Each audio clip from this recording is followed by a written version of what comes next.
Warning.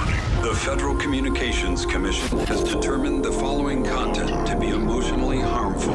Funny things that you think's funny aren't funny. Give me cocks all the time. I want cocks all over me. The Alan Cox Show kicks ass, man. Welcome. Show me what you got. You're not going to see a lot of cocks on TV. Alan Cox from the Alan Cox Show. I don't know what it's about you, but I can't even stand your voice. I think you're the biggest asshole alive. It's going to be a great show. Let's kick it. I'll say kick it, and you'll just kick it with a tasty groove, okay? 1, 2, 3, kick it. Kick it. Come on. God damn it. Could you one time kick it? What the? Alan Cox. Here we go. He'll ad-lib. He'll be fine. It's the Alan Cox Show on 100.7 WMMS.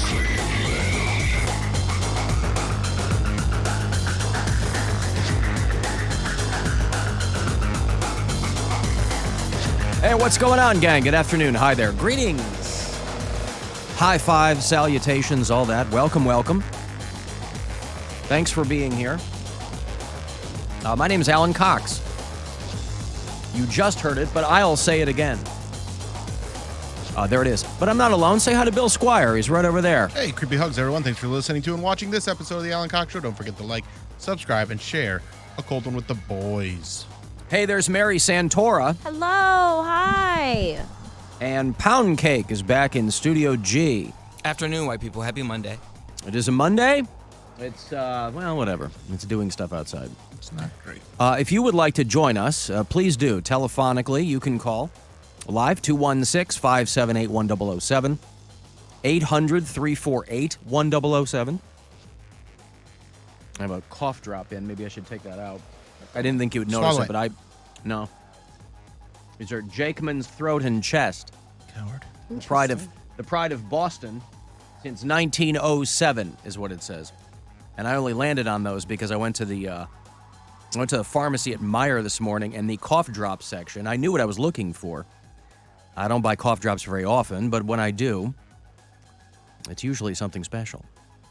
Boy, they were picked through. Dude, you had like your garden variety Halls. Don't talk to me with your Halls. And, your Ricola, and then like your, organic, fake cough drop crap. I need a paper bag with 2 black and white old men on it with bushy mustaches. That's what I need. My cough drop packaging. If you would like to text, you can, 35192, AlanCoxShow.com. You'll find us there. And Mary and I were going over our, I'm trying to keep a cough at bay. Yeah. And she's on like hardcore. My daughter has had a cough because she's in the first grade, which, as anybody with small children knows, it's a giant petri dish. So she's had a cough for like 2 months, right? She's unbothered by this because it's just whatever. And I feel like for 2 months, I'm walking around my house like the Heisman Trophy, right? I'm like, I got to work, don't get me sick, blah, blah, blah. And I couldn't believe I wasn't getting anything. Now, all of a sudden, she's getting better, and I got something going on. I don't understand it. Mother Nature's a mad scientist, Jerry. Well, my sisters both had a cold in Hawaii, and so a couple... Where the air is so dewy sweet, you don't even have to lick the stamps. Right. That's why. It's that change in air pressure. It's that change in barometric pressure, Being humidity. on a plane for 12 hours, Woof. you know. So I got it after them. So I've had a cough for like 10 days. And then last Tuesday, I started to have blood in my phlegm. Yeah. Dude, that's alarming. That's a good your sign. Mouth phlegm. If you have, like, coughing, not my nose phlegm. Not her monthly phlegm, Not my Bill. monthly phlegm. No. Not my nose phlegm. Right. My chest phlegm. Mm-hmm. But I freaked out a little bit, and I, like, went to the urgent care last Tuesday, and I was like, hey, okay, I'm coughing up blood a little bit. And, do you have an urgent care punch card? I should at this point, honestly. But they could not have been less worried. They were like, yeah, that happens. Sometimes you cough up blood. And I was like, excuse me? I'm 33, and I've never coughed up blood. Well, if you've been coughing so much that it's going to agitate right, but parts of your body to the point of bleeding. But I didn't know if it was coming from my lungs or my throat or what it was. You also see those movies where the old guys are dying of cancer. Yes. And they're just trying to get across the country before they die, and there's that scene where they cough into their handkerchief and it's blood. That's how you know and you're you in the last show it, yes! is. Yeah, You're but in the that's what last you 20 get for minutes of using the a movie. handkerchief. That's how you You know probably you're. got cancer from the handkerchief. Use a tissue, not a handkerchief. Listen, there isn't enough attention paid. Sure, in other countries, yeah, where they have universal health care. In this country, there is little to no attention paid to hanky cancer. And I think really that if we upsetting. could, oh my God, come on. So Tuesday was the first day it happened, and the urgent care doctor prescribed me a Z-Pack, which is, just generic antibiotics. He goes, don't fill this for a few days, because I don't know if this is viral or bacterial. So if it doesn't get better in a couple days, then fill the prescription. So I was like, okay. So I go out of town. That's and then, top-notch guessing. I like that. Right? I He love didn't that. look in my mouth. He didn't listen to my chest. He didn't do anything. He's not going to look in your gotta mouth. move people through. So He doesn't want to look in your mouth. You don't Yeah. want to get sick. It's blood in there. Yeah. Ugh. So then I go on the no. road. I'm out of town Wednesday, Thursday, Friday, Saturday. And every morning, Wednesday, Thursday, Friday, Saturday, I'm coughing up blood. That's the other thing. Whatever plague Mary brings back from her sabbaticals, who knows what's coming into this place? Yeah, but I'm only here for 4 hours. It's not like we're making out. That's enough Hell, time to get mean, us sick. Come on, man. We got to be here. So I'm out of town, and I'm like kind of starting to freak out because on Saturday it was a lot. Like there was no green phlegm. It was just blood. And I was like, I feel like I need to go to the emergency room. But I didn't want to go because then my anxiety starts to kick in, and I'm like, it could be a blood clot. It could be lung cancer. Like it could be something. It could be pneumonia. And if that's something that it is, I don't want to do that out of state. I was like, I'd rather do that when I'm at home. So I went to the ER last night, and they did every test. They took my blood. They did a X-ray of my lungs. They did all this stuff. And then they were basically like, yeah, your throat's bleeding. Like it's not cancer. It's not a blood clot. It's not a pneumonia, but you're coughing so hard that your throat is bleeding. I was like, okay. So they gave me cough syrup with codeine in it, which is like high level stuff. Cody in it? Codeine. Oh. Which, I mean, that Hey, might man, be put me in his- your mouth. Yeah. Swallow me. I'll help you cough. Come I'll on, stop man. it. Can't cough if I'm in there. So I haven't taken it yet. And I told them, I was like, hey, I'm a recovering alcoholic. Like, I don't know. And they're like, well, this will definitely help kick the cough in a couple days, and it'll take away some of the pain. And This help is you an sleep. NA cough syrup, Mary. Yes. Don't you worry about it one bit. But it's not, though. This is a narcotic cough syrup.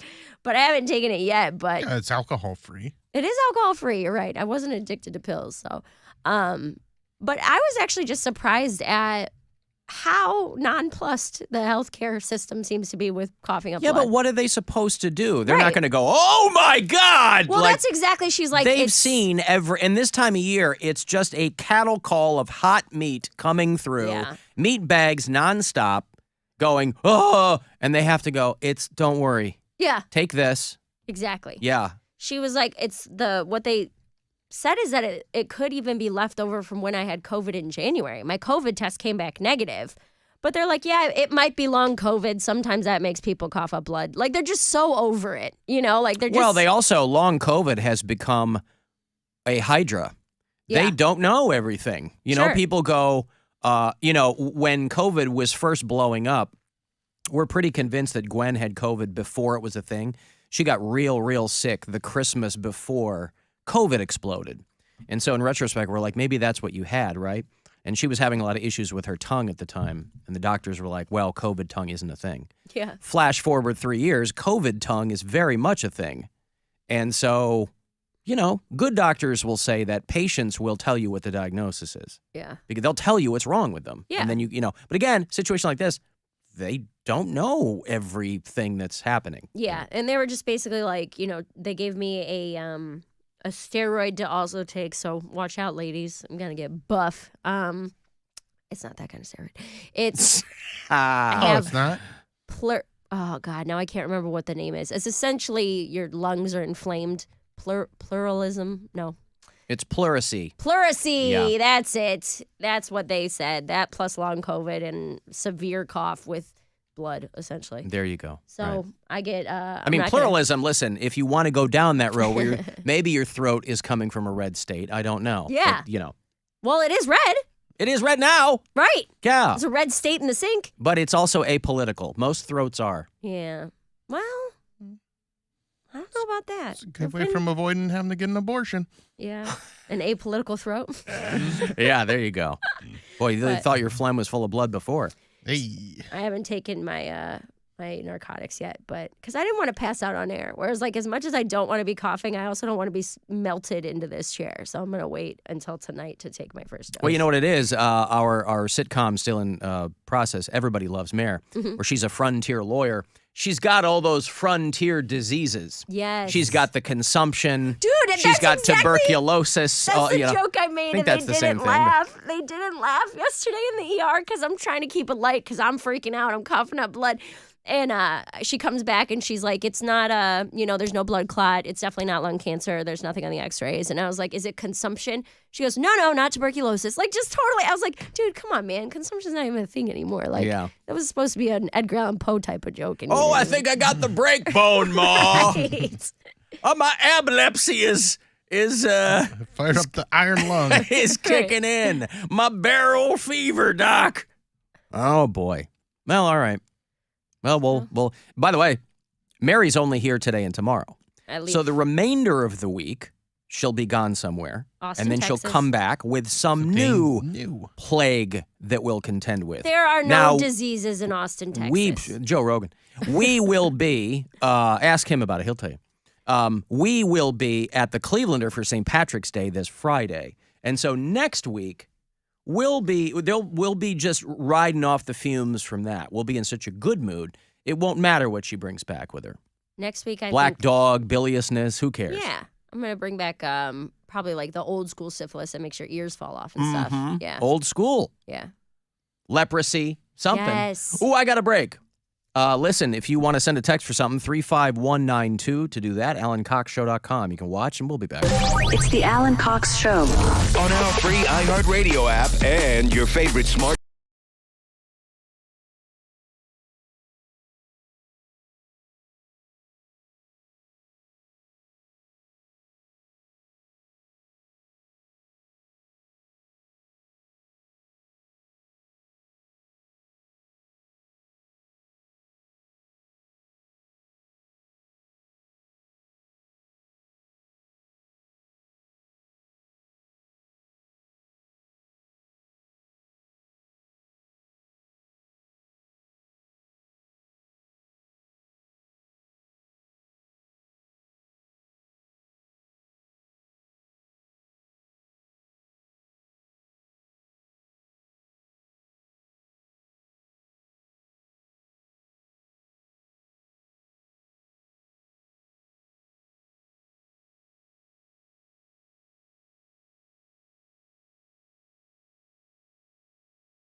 your favorite superstars. This is Dave Grohl from the Foo Fighters. And best of all, it doesn't cost a thing. Download the absolutely free iHeartRadio app now.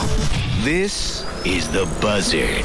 From the Claiborne Ford Lincoln Studios, serving Northeast Ohio since 1973. Now we come to a very important section.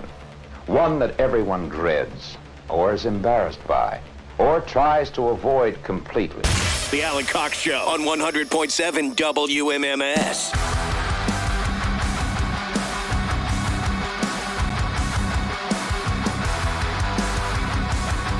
(216-578-1007) to join us live. 800-348-1007. 35192. Send me a text. If you are watching live, you can do that at AlanCoxShow.com. Thank you to Chuck Palahniuk, one of my favorite authors, Fight Club, Choke, all of it, helping out today back there in the video department. So thank you very much. Your Cleveland Cavaliers went 1-1 with the Heat over the weekend. Well, last week and then Friday night. Beat them once, lost once in Miami. They beat the Hornets in Charlotte last night. That is another back-to-back. A couple of games with the Cavs. 114-108 was the final last night in Charlotte. They will play them again tomorrow night. They're taking tonight off. You know, you want to get around Charlotte. You want to hang for a bit. You want to go to the amusement park. You want to stop off at Max's Barbecue. Delicious. Make sure you go for the spicy mustard there. And they'll play the Hornets tomorrow night, 7 o'clock here on MMS. 6:30 is when that pregame coverage begins. They're doing that a handful of times for the remainder of the season. They're playing the Nets back-to-back in Brooklyn. They are playing the Magic back-to-back in Orlando. And then they'll be done with the regular season on April the 9th. And then we'll be talking about Cavs playoff basketball, be talking about Guardians. What a time to be alive. I mean, just look outside and tell me it's exciting to be in baseball season, right on top of baseball season. Love it. Oh, come on. I was reading a thing on, I was talking to some friends yesterday about movies. A handful of us went to brunch, and we were talking about movies and things like that. And I mentioned that the new John Wick movie, it's called, anybody know what the new John Wick movie is called? John Wick. Wick Trimmer. The Wicker Man. Well, it's the fourth one. What do you think they call it? There you go. John Wick 4 is what they call it, right. It's in theaters next Friday, I believe. Not this Friday. I think it opens on the 24th. And those John Wick movies, as they've gained in popularity and made more money, have gotten considerably longer. The latest John Wick movie, John Wick 4, is 3 hours and 9 minutes long. No, is it really? But here's the thing. Everything I've read is like, this is going to go down as one of the greatest action movies of all time. Oh, it better. They're like, 3 this hours movie and 9 is minutes. And they're So like, long. they don't waste, just people who've seen it already are like, they don't waste a second in this movie. It sounds long. It is long, but you'll never know it. All right. God bless Keanu. This guy is goddamn 55 years old. How old's Keanu? I mean, he's pushing 60. I don't think he's like right around my age. He's 58. Okay. Turned 58 last September. He's doing, I mean, you talk about a late blockbuster franchise in your career. People were more excited that he was going to be doing more John Wick movies than when he did that last Matrix movie. Oh, for sure. And so nobody wanted that Matrix movie. He is. The people that made it didn't want to make it. Right. So yeah, John Wick 4 is out next Friday. That's a movie I will want to see a weekend it opens. There's a lot of movies that I've meant to go see and I just haven't yet because I just can't get to the movies. I'd like to see Cocaine Bear. Yeah, I'd like to see some other things. I wanted to see the one that won the Oscar. Everything, Everywhere, All at Once. They won everything last night. And I wanted to see that in theaters, and I just never got around to it. Well, now you can watch it on Amazon. I know, and I still haven't watched it on there, so I might watch that tonight. Yeah. Finally get to that. Yeah, so anyway, 3 hours and 9 minutes for the new John Wick movie, but they're saying that it is unbelievable. Mm-hmm. And I imagine this might be the last one, right? See, here's the secret sauce of these John Wick movies, is they got a stuntman to direct them. This guy, Chad Stahelski or whatever. He was a stuntman who had worked, I think, on The Matrix or something, worked in some other movies, and he's a stuntman. And he pitched, I think, the John Wick thing. And so that very first movie I mean, that franchise is almost 10 years old. But I think to a person, when you first saw the first John Wick movie, you were like, oh, this is one of the best movies I've ever seen in my life. Just for that kind of movie. For an action movie. For an action movie. It was amazing. A kind of silly premise.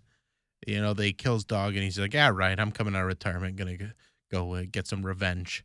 It's not a new premise. You know, everybody loves the retired hitman forced to come out of retirement premise. But it had Tom Brady's ex, that foxy Bridget Moynihan, is John Wick's wife. Had Leguizamo in it, right? People don't give John Leguizamo enough credit. I like him a lot. He does good work. I have a weird crush on him. He's in The Menu. How do you spell his last name? W-I-C-K. John Wick. Okay. It's L-E-G, L-E-G-U-I-Z-A-M-O. See if I'm right. Yeah, you are. He's not like a traditionally attractive dude, but every movie I see What is him traditionally attractive, like George Mary? Clooney. She's saying white. No. Right. No, when people... He was in Tu Wong Fu. When people name the list of hot actors in Hollywood, John Leguizamo is not generally on that list. But he's had an amazing career because he got going doing like these one-man shows. Yeah. He would do like these monologue Broadway things. But he's got Ice Age money. He was in this movie that just came out, Violent Night, where David Harbour is like Killer Santa or whatever. He was in that. He does all these. He's had an incredible career. Yes, he has. Whenever he's in got anything, range. Yeah. I'm like, he's so cute. Well, and I don't know why. What's great about Leguizamo is he can play a terrifying like mob boss like he does in. Is he that in John Wick? No, he's his buddy that does the cars and things. Yeah. He can play that. He can play the scary guy. He can play the friend. He can just be like a silly guy. Yeah. The Pest is one of my favorite movies That's from so when I was old. a kid. It was such a fun movie Pest. though. Yeah, he's a silly sidekick. He's in The Mandalorian. He's in everything. Oh yeah. He's Bruno in Encanto. Come The guy on. that nobody talks about. Shut up! We don't talk about Bruno. He's a silly sidekick in Chef. I really liked him in that. He was. The Favreau movie? Yeah. He Boy, was what a in- great movie that is. It's so good. Chef is awesome. People sleep on that, but it's dynamite. He's also in The Gamer. You love Gamer. You love Gamer. Every movie conversation will come back Goes to Mary back to The going, Gamer. have you guys ever seen Gamer 'Cause with it has Gerard Butler? three of my And hot the guy guys. from 6 Feet Under? Yes, Gerard Butler. Yeah. Michael, what's his name? Michael C. Hall. C. Hall. And Yeah. John Leguizamo. I was like, what more do I need out of this movie? A script. A plot, maybe. Gamer was actually kind of ahead of its time. liked it. It wasn't a good movie, but the premise was very much ahead of its time. We watched a movie last night that was kind of not similar to that. It's on Netflix. It's Idris Elba. Luther? And- yes. Have you seen it? The Luther movie? Yeah. Well, that's a whole TV show. They made a movie to cap the television show. Oh, I I'm didn't know a big that. fan of the TV show, yes. So the movie, it's basically like there's this bad guy and he's live streaming killing people. He's been kidnapping people for like a year.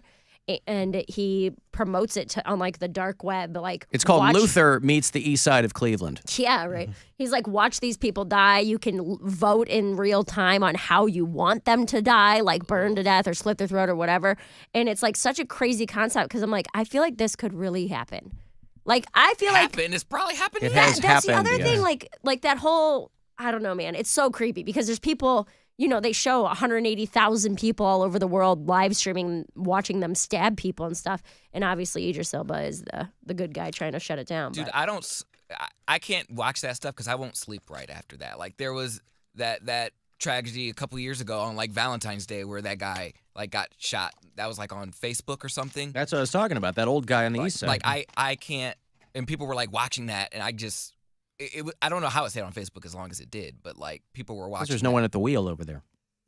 I can't blame anyone for being morbidly curious, but it's when you start passing it around. Right. To watch it is probably human nature. Well, that's the whole premise of this. This is like you pay money and you have a say, kind of like Squid Game. You have a say in how these people Hunger die. Games You know, kinda, yeah. I don't want that on my spirit. You don't Have have your enough spirit. money to watch someone die. Like and that. you don't have enough spirit. That kind of goes back to movies like Running Man and Death Race, Yeah. stuff like that, where people are paying to watch live death. Yeah. Well, listen, if they, who among us wouldn't maybe watch something along those lines if it was on television? Further ado, it's time to to start running. I'll kill you last, Killian. The late, great Richard Dawson in The Running Man. Now I want to watch Chef again. It's so good. Man, what a good movie. Because it's got everybody. Sofia Vergara. Mhm. It's got Scarlett Johansson in it. It's got Dustin Hoffman. It's got Bobby Cannavale in it. Tony Stark. Oof, man, what's good? Huh? Tony Stark. Robert Downey Jr. Yes. Robert Downey Jr. Yep. They worked together in Iron Man before that. Favreau directed Iron Man and then had a huge flop and then went to do Chef and kind of got back. Not Patton Oswalt. He's a guy who looks like Patton Oswalt, who plays the food critic. Who is that? I don't know. Food critic chef. He Guy who looks like Patton Oswalt. I don't know. Oliver Platt. Oh. He Doesn't does he kinda not. look like he Patton does Oswalt? No, not. not at all. No, not at all. They don't look the same to you? They do not. Nope. Okay. Hey, Nick. Hey, Alan. What's going on, Nick? Nick is our tech correspondent here on the Alan Cox Show. Well, this is more technology law news related than more technology. All right.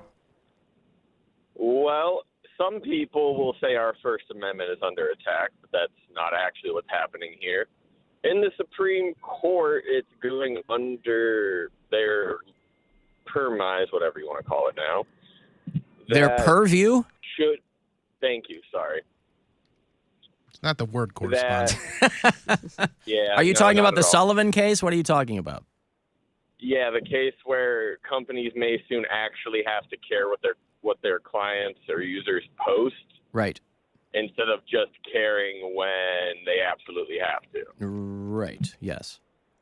You're talking about So, Section 230. Yes. Yeah. Well, we're already boring everyone, Nick. What did you call to say? I just called to say it's most likely going to pass, and you're going to hear a lot more crying, or it's going to be upheld, and you're going to hear a lot more crying from people in terms of what they can and can't post, but that's what it's going to be. All right, well, there you go. You'll hear a lot more crying, courtesy of Nick, the tech correspondent, if they decide that companies are on the hook. Yeah, because they're really going to clamp down on what people can say. But again, these are private companies. It's not the government impeding your speech. People complain, it's my First Amendment. Not with Twitter. Not with Facebook. If they actually had moderation panels anymore, they would tell you, you can't say this, can't do this. Hey, speaking of which, I got... I think somebody sent one for you and me and Mary, maybe. They ran us through ChatGPT. Oh, God. Did they do that where they had us... We did a joke. I was on last week. Yeah, I did the joke. Everybody gets I did a joke in each of our styles. Is that on what it was? ChatGPT, Each yeah. of our styles. Well, somebody sent me ChatGPT for Poundcake. Oh, they found it. Well, because you can get on there and go, write me a 3-paragraph essay about X. Yeah. Okay. Every time I go to I was talking to my son about this. Every time I go to ChatGPT, they go, we're at capacity. I haven't done dick on this thing yet. So Brittany hits me up from LaGrange, and she goes, write me a 3-paragraph essay about Cody Poundcake Brown.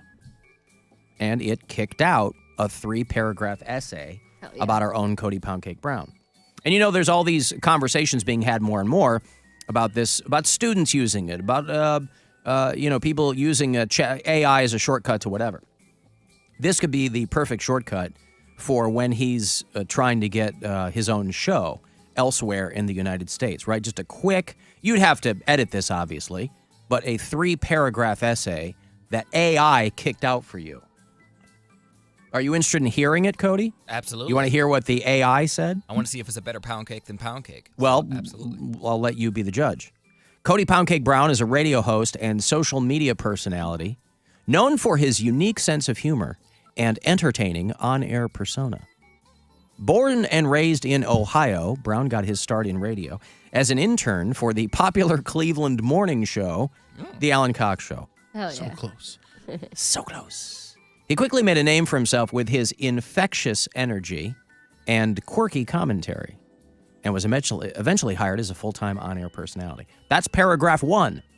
Nice. He is How do you feel quirky. about He is quirky and I like that. infectious. Yeah. That's why I'm showing these cough drops, because he's all the way down the hall in another studio. It's definitely not me. He's the one guy on the show I don't see every day. Here's paragraph 2. Brown's on-air persona, Poundcake, is known for its irreverent humor A third person there. Gender neutral. Yeah, there you go.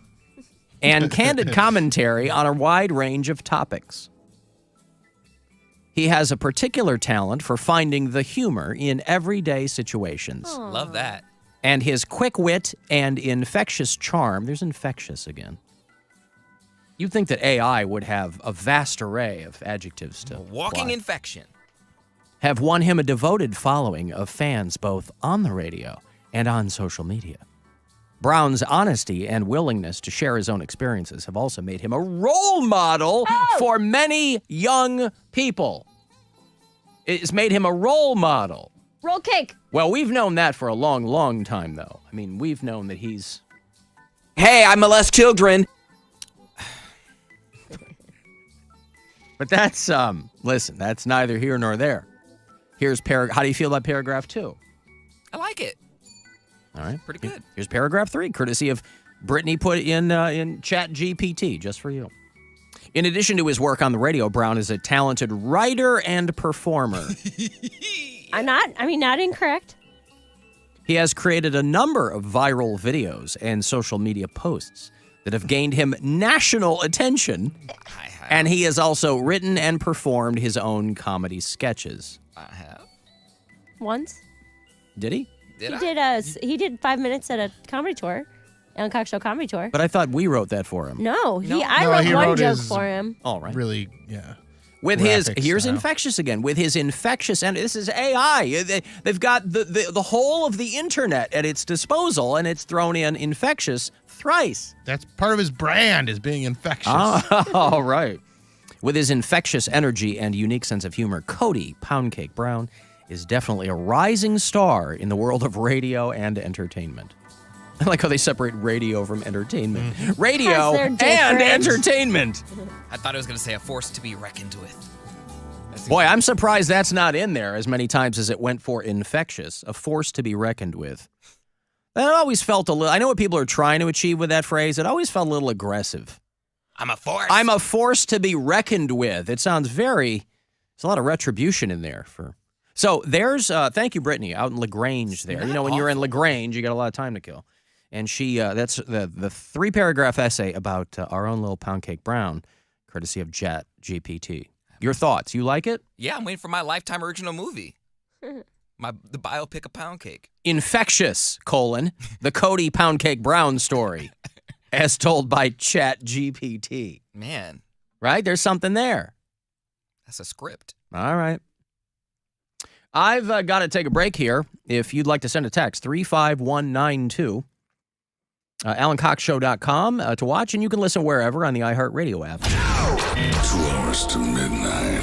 The new metal show here on WMMS. Cleveland's metal show is back. Saturday nights from 10 till midnight. It'll be the full spectrum of metal. Industrial and thrash. We'll play local stuff and everything. 2 hours to midnight. So 10 o'clock each Saturday night until midnight. On the Buzzard. WMMS. Hey, this is Lincoln Kennedy, 3-time Pro Bowler. Here's what's trending on the iHeart Sports Network. Presented by DraftKings Sportsbook. The NFL's legal tampering period is now open. Teams can begin talking to pending free agents for the next 2 days before the league's new year begins Wednesday. Browns QB Deshaun Watson has restructured his contract to clear $36 million in salary cap room for free agents. Cleveland's been $14 million over the cap. And despite losing the Horizon League title game, Cleveland State's hoop season continues Sunday against Eastern Kentucky in the College Basketball Invitational. I'm Scott Davidson. DraftKings Sportsbook is an official sports betting partner of the NFL. Download the DraftKings Sportsbook app today and use code SPORTS for a special offer when you sign up. That's code SPORTS. Only at DraftKings Sportsbook. Your afternoon drive is brought to you by the Ken Ganley Auto Group, Ohio's #1 automotive retailer. Welcome to BreezeLine, where the sky's the limit thanks to better internet. With lightning fast speeds up to 1 gig, you can game like a boss, stream like a pro, and watch like there's no tomorrow. Stream, watch, post, send, and trend. Do it all with our fiber-powered network, bringing you reliable, fast internet. Welcome to BreezeLine. Visit breezeline.com for latest offers. Service subject to availability. New customers in select areas only. Visit breezeline.com for details. When your legacy is as long as ours, expectations are higher. That's why for Spitzer's 119th anniversary, we're putting out a celebration like no other, with family pricing on our entire lineup, all available for just $119 down or $119 a month. Backed by the Spitzer Shield, featuring a lifetime warranty, bumper-to-bumper protection on select vehicles, and now first-year complimentary maintenance at Spitzer Auto World. All offers with approved credit. Call 330-306-9567 for complete details. Offers expire March 31st, 2023. The auto show has driven off, but the excitement is still in high gear with zero down at the all-new Mazda of Kent. Mazda of Kent. Zero down, 0% financing. And best of all, zero dealer markup. Now at your Mazda destination, Mazda of Kent.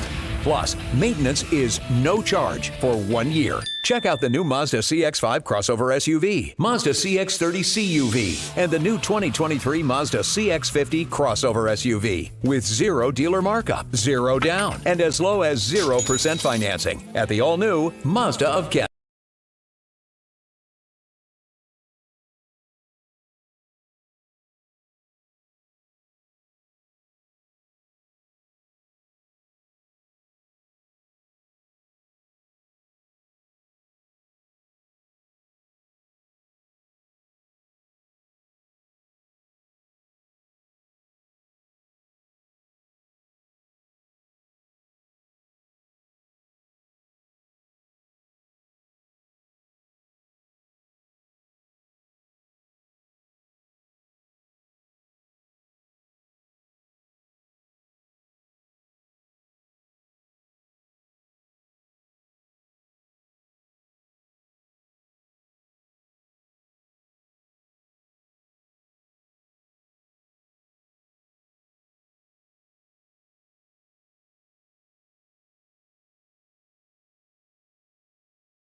is our recipe. Portions of the following program were pre-recorded. 100.7 WMMS, Cleveland. Call the Alan Cox Show. Basically, you just suck. Be honest with you. 216-578-1007 or 1-800-348-1007.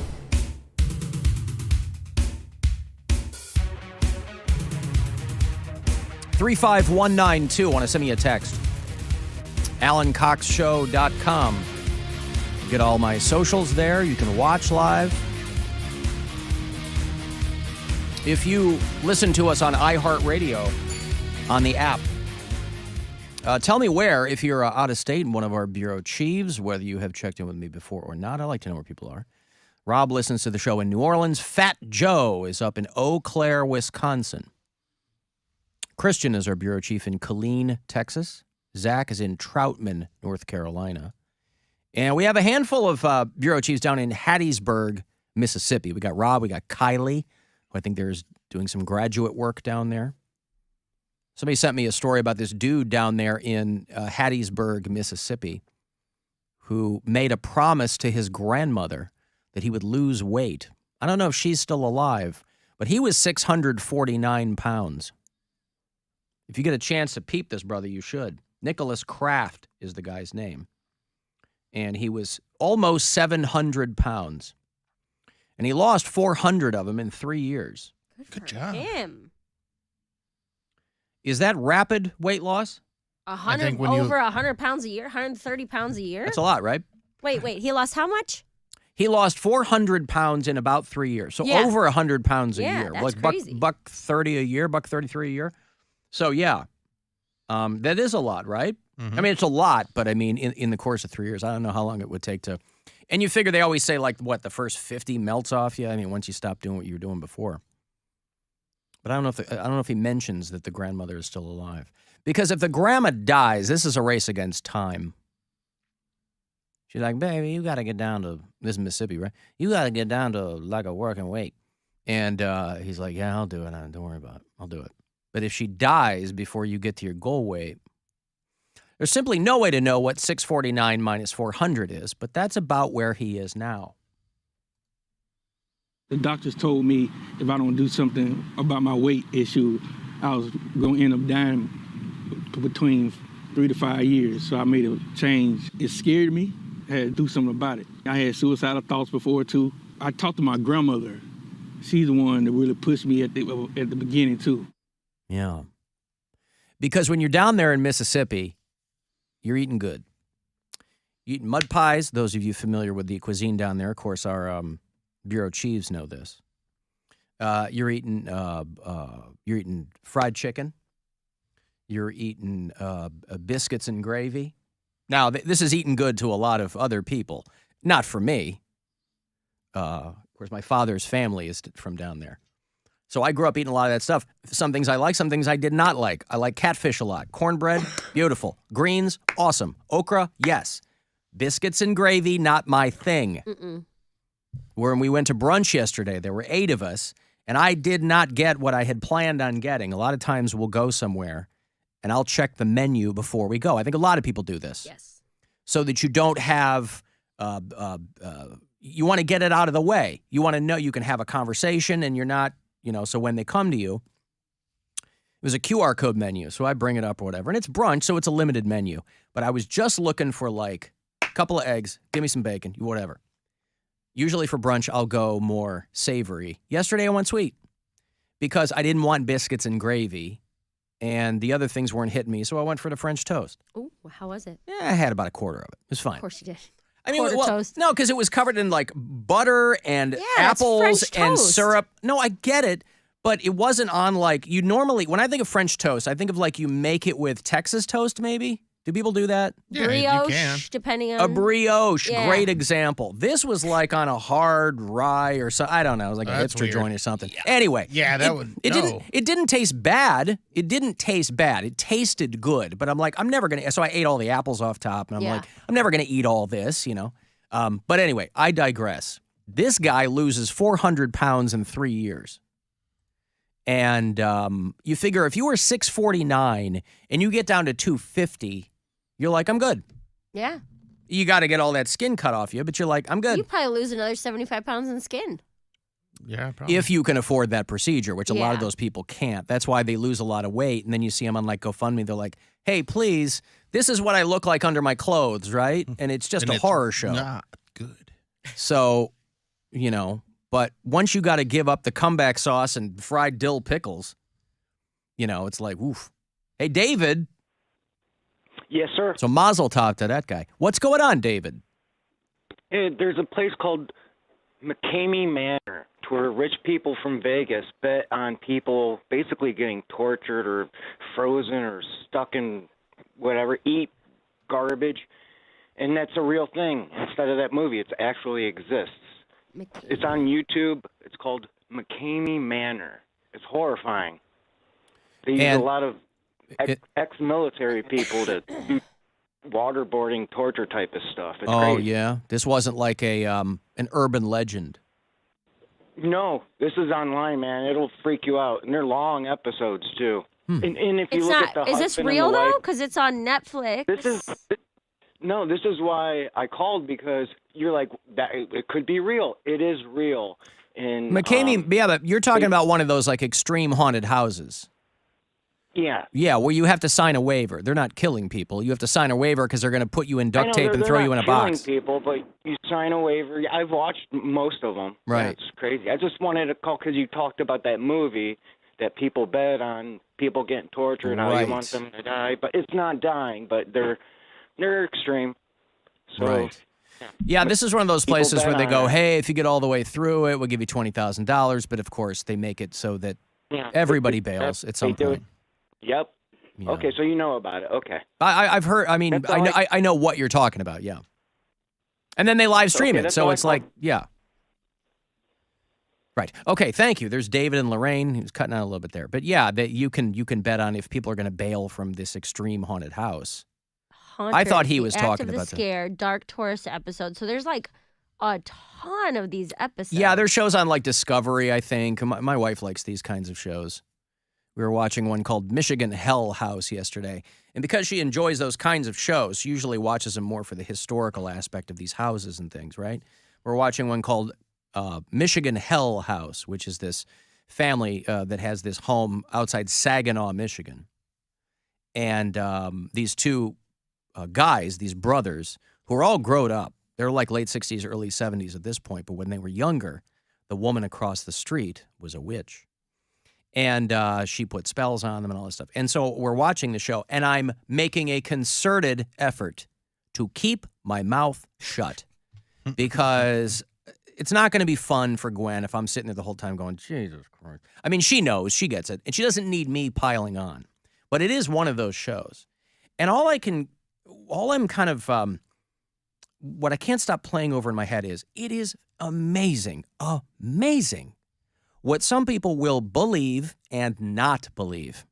It is amazing what people have convinced themselves are facts, and other things, very rooted in evidence, absolutely not. All made up. These two grown men. Now, it's a television show, so who knows? Everybody could have been, put on a show, but they bring this woman out at the end who's like performing a ritual in this patch of grass that's clearly where the demons were when these guys, this kind of show. They all kind of, and I was like, oh, okay, but I didn't say a word. Good job. Because I didn't want Alan to ruin Cox the Show. experience for my wife. Oh, he's taking calls with his mic on. Alan Cox Show, hello. I'll let him do it. Yeah. We're going to hear how he actually See what talks he to does, people. yeah. Mm-hmm. Because he doesn't have his headphones on right now. That's okay. I'm sorry, I was answering. I know, we heard you. I wanted to see if you were going to, it was my way of finding out if you were actually nice to people. Google it, bitch. Well, Google it, bitch. Well, I can't hear them if my mic is on, so. I understand. But your mic was on. Yep. So what, you just didn't answer it? I thought I answered it, but when they weren't saying anything, I hung up. So it was my bad. So if you just call back. By the way, speaking of losing weight, Poundcake went to where do you work out again? Oh, Orange Theory Fitness. He went to an Orange Theory rave. Bill, you're a sucker going to Shrek raves. Yeah. This cat over here is going to Orange Theory raves. Yeah, it was like their... Yeah, like a dance party or some shrimp. It was just like now everyone has transformed into the wonderful butterflies that they are. Oh, was this the end of your run? It was the end of the transformation challenge. challenge. This 8 week. and were there had to have been people you looked around, you're going, you didn't transform, bitch, right? Or was everybody did such a good job and they made such a great effort? I tried to get him and he didn't take the Not bait. gonna happen. Good for you. Still can't do anything about their faces though. And what I didn't realize was because they're endorsing me. What I didn't realize was they're giving. You know, you're endorsing them, right? They're not endorsing you.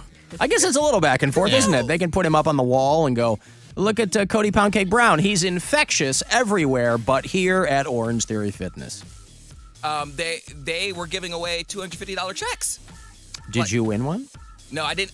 There's people there that like put in work. I mean, I guess they're already paying you. They're not going to give you another $250. They lost, but I'm saying I don't think I was like the biggest loser as far as like losing weight. Like Hey, losing to me weight. you are. Oh, was that the metric? Who lost the most weight? I think that's what it was based off of. Okay. Because again, I didn't necessarily know. I knew it was a transformation challenge, but I didn't know what the stakes were because again, I was. It's going part of in your the- promote. Yeah. Yeah. So I was promoting it, but yeah, they were giving away. I think it was like who lost the most weight and who gained the most muscle, and then they gave away checks for like each market. So I was like, damn. So how many people were at this thing? Because it looked like everybody was having a good time. It was a lot. It was, I'd say roughly maybe 50 to 75. Wow. And so that was just like the people that showed up. Now, will you continue going there? Are they going to continue your endorsement? They are, and I'm so happy. I'm happy because I did not want to stop going. Right. Now, I got these guns. Now it's like maintaining them. Now he's got to load them. It's summertime. I want to take this body for a spin. I want to see what it can do. but that is the best possible endorsement you can give anybody is I don't want to stop doing this. Yeah. He feels so good. He wants to keep going. Well, because I kind of told them, I was like, even if y'all don't want to like endorse me anymore or me endorse you, I was like, can I just get a discount on the low? Like, I was like, hey, hook me up. Or On something. the low. I was like, on the low. Because I was like, I want to go. I still want to go. Like, it's an hour class. Like, I spend more time scrolling on, hell, I spend half that time on the toilet scrolling through Twitter or Instagram. Yeah. So why not put it to use? You turned that squat into a more productive squat. Correct. And I don't have the ring at the end. So, yeah. Oh, boy. Well, good for you. It looked like everybody's having fun, and it would be absurd to not have you continue to do their commercials. Especially because I enjoy it. And I had a cute little outfit. Did you like my outfit? I didn't notice that, but I just noticed that I kind of zipped through your Instagram stories and saw that there was a whole lot of neon there. So I'm like, either he's at some kind of, the Shrek rave has come back, or he's doing a thing there. Yep. They had nice mocktails. So yeah, it was mocktails. All right. I was like, I don't even know how to make like a regular cocktail. So mocktails were great. The flavor, perfect. Mm-hmm. All right. Well, there you go. I didn't do it obviously through Orange Theory, but I did several years ago one of those transformation challenges, but I found it on Facebook. So it was like this little gym in a strip mall. And the little gym is for toddlers, right? Oh, man, maybe that's where I went That's wrong. why you were able to overpower all those children. You I were thought like I was Kramer so in the dojo. fast. Yeah, no, the little gym, they've got them all over. Dang. And that's why you were underneath the parachute. And That makes the whole more thing. sense, yeah. Mm-hmm.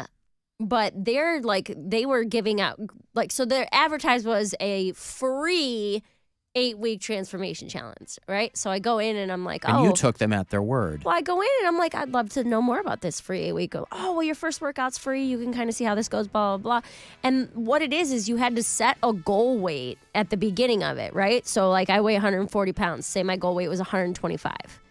If you don't hit your goal weight, so you paid the full 8 weeks, which was like $1,000. And if you don't hit your goal weight, they keep the money. If you do hit your goal weight, they give it back to you. Yeah, of course. That's how it's quote unquote free. Well, that's how it's in the fine print, too. Yeah, If they were to tell you that, you'd spin around and walk right out the door. Because essentially what they're saying is, we bet you $1,000 you won't do this. Right. Yeah, I was like, dude, that's insane. But that's a great way to motivate people. Hey, Yeah. we bet, especially when there's $1,000 on the Yeah. line, that's a great way to motivate people. Because it's like unlimited classes. They're like, you can come as much or as little as you want. We have, classes twice a day, 7 days a week. So You're can paying come someone in. to bully you. Yeah, you can come in and use our do any of our classes. You can work out 14 times a week if you want to. But that's essentially how I lost weight. You bet me that I wouldn't lose the weight, or you said I owed you money, so. Yeah, but I'm not a business. I thought that was a crazy business model to come in and advertise this free transformation session. And then they're actually like, oh, you pay for it up front. And if you do it. It's genius. Oh, well, I'm like, that's how they're they not end up lying. making all their money. They're not lying about anything. Right. Oh, I didn't good for do it. them. I went to the first free class and I was like, screw this, man. I know I'm not going to do it. Like, I know. Mary's like, what if I give you $500 and I lose half the weight? Right. Well, I could just set my goal weight at 4 pounds or whatever. I could be like, yeah, I'm 165 right now. My goal weight is 159. Yeah, right. Exactly. Well, but they probably had a minimum goal weight you had to hit, too. It was a percentage. A percentage. There you go. Like a percentage of what, I don't remember how much it was, but a certain percentage of what you weighed, you had to lose. Alan, I recently had that skin removal surgery. I went from 420 to 170. Wow. Oh, my gosh. And the skin only weighed 9 pounds. Wait. Oh, he lost weight from 420 to 170. Correct. Got it. And no way to know how much that is. Okay. And the removed skin was 9 pounds. That's it?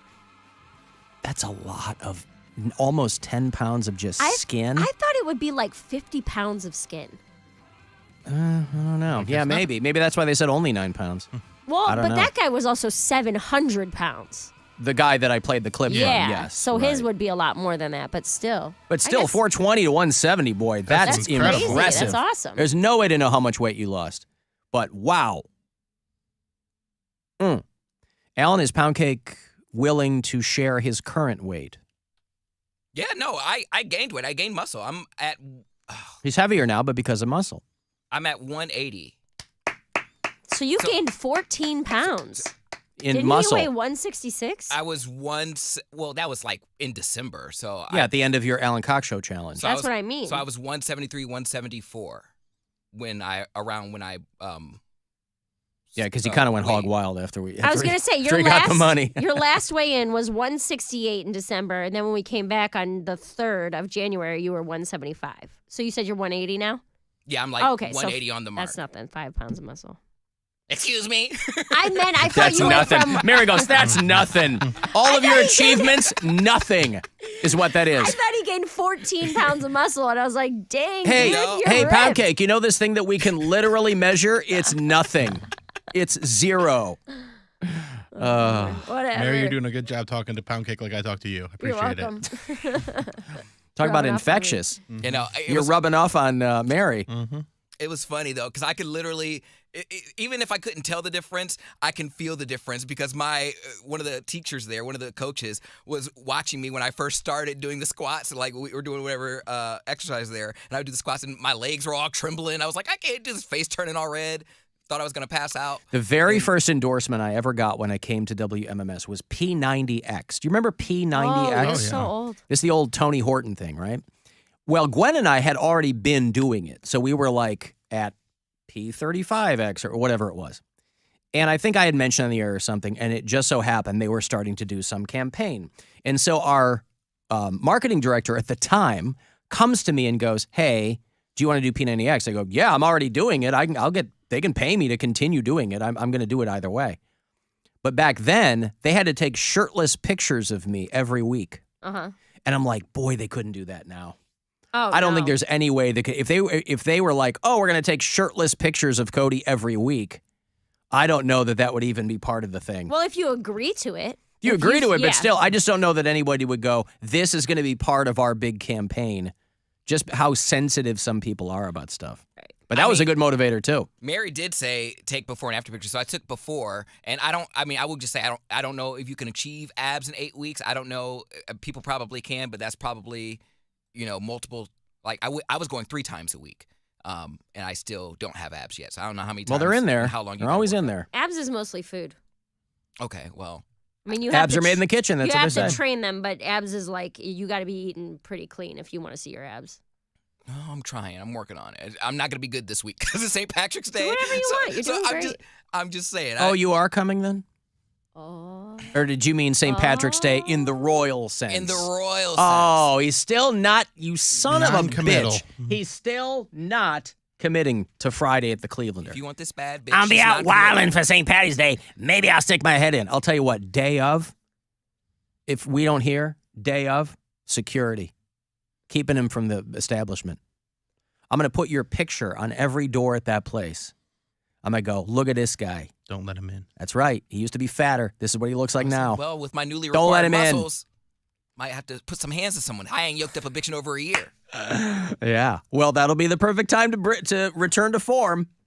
Try to yoke one of the security guys at the Clevelander. That'll work out great. These arms ain't just for tossing, they for slapping too. Let's go. Oh, boy. Well, anyway. That could be Cody's second country music hit. These arms are made for slapping. That's just what they'll do. They're not just made for fapping. They're also made for slapping. One of these days I'm gonna I'll toss fap all and of slap mine. all over you. Oh, it's something to think about. Listen, country music is not hard to write. You get to work. You you can see really it? be onto something. Did you see that thing I tagged you in on Instagram? I don't- On my story? I don't know. Oh, you're the worst. Because I said I literally tagged you and Brian, and I was like, the next time either of you get on my ass about country music, I want you to watch this video. Oh, I It's did this- see that. Yeah, it's this guy who's like, metal music has the best lyrics of any genre, and then it's literally like 11 different bands that are like, watch the world burn. Right, yes, like, yes, Yeah. So don't come at Again, me. I'm not a lyrics guy. I'm not into metal for the lyrics, so they can say whatever they want. I don't care. By the way, 2 Hours to Midnight was a big hit on Saturday night. Yeah, I listened to it for a little bit. I listened to about an hour of it on the actual radio. I tuned it in. Yeah, I had it was to great. make an antenna for my radio out of tinfoil so it actually would come in. But You had to climb up on the roof and hook it up. Basically. And, hanging out the window. I appreciate the effort. But it was a lot of cool fun to listen to it. Yeah. It was not necessarily all my type of music, but there was some really good stuff. Understood. In there. It's not for but everybody. that's the whole idea. Is there's some stuff you might like, some stuff you might never have heard of. Yep. And starting off with Motorhead was perfect though. Sure. I It's like for the underserved heavy metal community, my brothers and sisters in metal.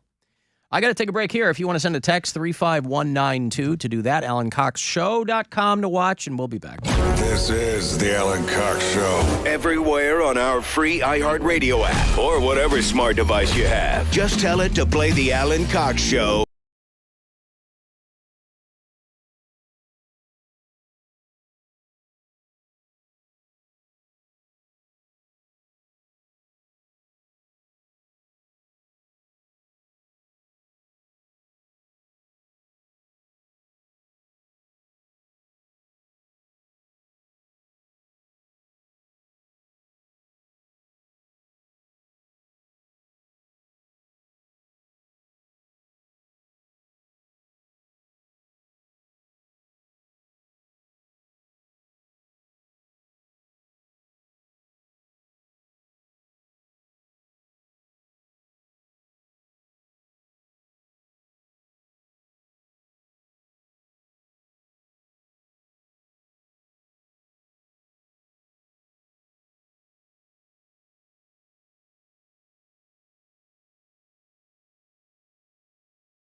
Alter Ego, are you ready? All of the best free curated playlists. My favorite music. A little bit of everything. All of the great podcasts for every interest. Stuff they don't want you to know. All of the mind-blowing contests. $20,000. Awesome. All of your favorite superstars. This is Dave Grohl from the Foo Fighters. And best of all, it doesn't cost a thing. Download the absolutely free iHeartRadio app now.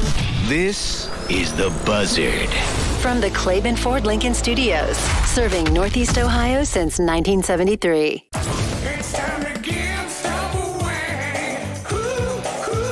Time to give stuff away. All right, it's a return of WWE Raw. It's back at the Romo Fijo on Monday night, as the name implies. June the 19th, RocketMortgageFieldhouse.com. All the details on that show, tickets, info, whatever else you need. One pair of tickets here for caller 10. Good luck. I want to go see WWE Monday Night Raw, June 19 at the Romo Fijo. Caller 10. 216-578-1007 or 800-348-1007. He's been called a waste of space before, but now it's official. Alan Cox. To occupy the city. On 100.7 WMMS.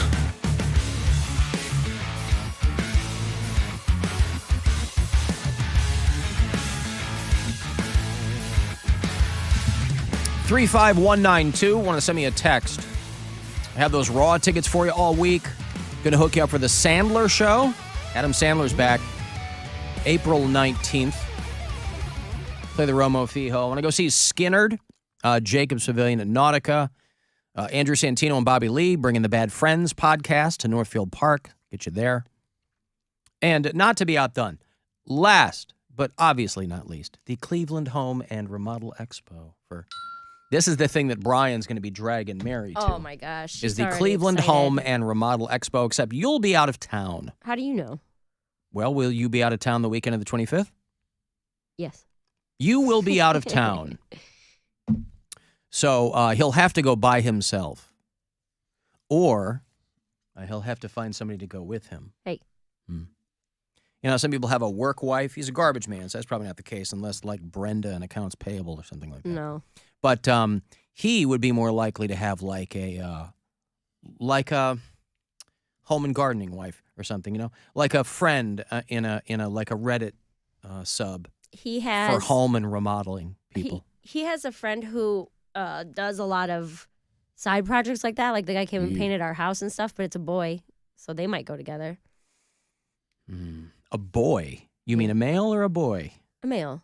Well, no, it's not like a 14-year-old boy. Like You said boy. Tom Sawyer. Get him to paint our fence. I'm just going with what you said. That might not be the best look. Mary Santora's boyfriend seen at event with boy. Think I make the news? I think so. At least a couple of local message boards. Oh, yeah, for Make sure. it in there. Cavaliers play tonight. It is the second of two in... No, I'm sorry. They play tomorrow night. They're off in between, back-to-back against the Hornets in Charlotte. They beat them last night, 114-108. Who's on the Hornets?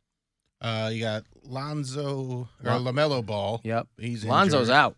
You got Bulls. Terry, what's his Francona. Rozier. All right. He's from Youngstown originally. All right. You got Gordon Hayward. Okay. And didn't he used to be on the Celtics? James Bouknight, yes. All right. So Terry. They still have Alonzo Mourning? What's that? Do they still have Alonzo Mourning? No. He left that team, I think, in 1997. So you're saying no. 1993. You're saying maybe? no. Something like that. All right. Let's see. He was drafted in 93. What about Baron 92. Davis? Remember Baron Davis was with the Cavs for a cup of coffee? Is he still with the Hornets? No. Baron Davis is very retired. Oh, Very retired. Yes. What about Larry Johnson? Is he in there? What about Muggsy Bogues? LJ. All very retired. Bugsy Oh, Mogs. come on. Larry Johnson. Kemba Walker's not retired. What's up, Inuit brother? Kemba Walker's not retired. No, he's not retired, but I don't think he's on a team. I don't think he's on a roster currently. Well, how's he going to play if he's not on a team? Because How's he going to get paid? How's he going to pay his bills if he's not on a team? This guy I needs think he to still has a contract. This guy needs to stop lazing about and get on a team. I think he still has a contract that was from when he was on the Knicks, and he got bought out a few times. He's Man, he's what a bounced around. life. I know we've said it before. What a life. Man, I wish I was a little bit taller. I wish I was a baller. Could have gotten into professional sports.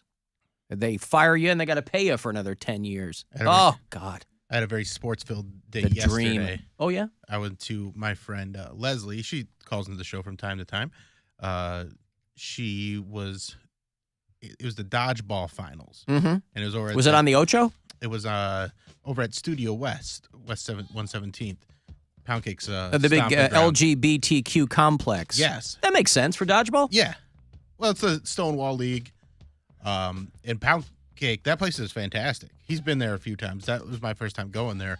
But it's a very interesting complex where it's got restaurants and a gym and weight room and the rooftop area. It's very cool. I've only been to the restaurant part, and I did go to the symposium like one night. But that was Is that a club? That's around the corner, yeah. Yeah, that's like downstairs of the Fantasy. Am I right, Bill? Yeah. Yeah, but around the corner is already a place. You mean it's not called around the corner? No, it's not. It's the symposium. That whole complex, that whole block is owned by the Studio West 117. Gotcha. So they took over the Fantasy, and so I think they're redoing the top part, but the bottom part. Yeah, still they're needs renovating the Fantasy still, but the Studio West is very cool. And watching dodgeball for about 3 hours was honestly pretty fun. 3 hours? That's a lot of dodgeball. There's a lot of, Christ. it was the finals. You dip in and dip out. They had a lot of games, and we were there to support our friend. She's really into the dodgeball thing, and it's such a funny thing because she's like the sweetest lady. She's so nice, but when she's in dodgeball mode, she is I hate it going up against her. focused. I did not want to be. Oh, you know who he's talking about? Yeah, I you was know in- who she is. I was in the you league. met Leslie before. Oh, she's the one playing. Yeah. she's Oh, the yeah, one playing, okay. Yeah, and she is dialed in, and her team ended up winning. Good for They her. were- Congrats. What's the name of the team? The Angelic Hazarat Hose. I was gonna say it Oh, always come has on, some man. What punny is name. that? Well, it's Some Harry Potter nonsense? No, it's the Hazarat Angel. Oh, right, that thing. Yeah. Okay, so No, they it's not a won. Harry Potter What do they thing. get? The LGBTQ community ain't in that, ain't all that into Harry Potter these days. Man, they still.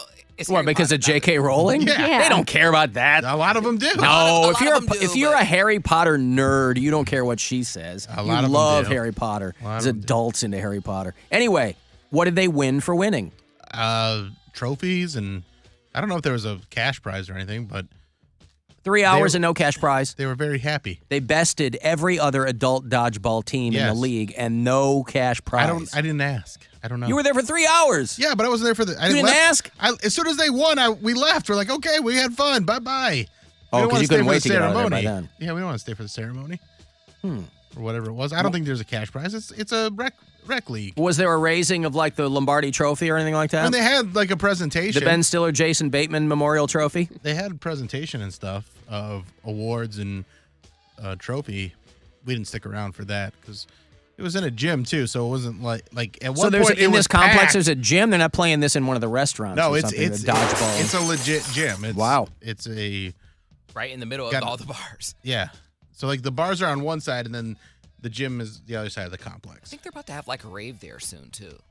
I mean, they better. They got to keep that place like they got to keep revenue. Well, I mean, while that was going on, there was also a drag brunch going on that was chock full of people. So Right. and then there's A lot happening. Yeah, there was a lot happening. Complex. But it's very cool. And what was fun about the drag brunch, because we went and got some drinks and then went and watched the dodgeball, is there's quite a few older people there. Like a lot of birthdays. and Attending stuff or like that. Performing?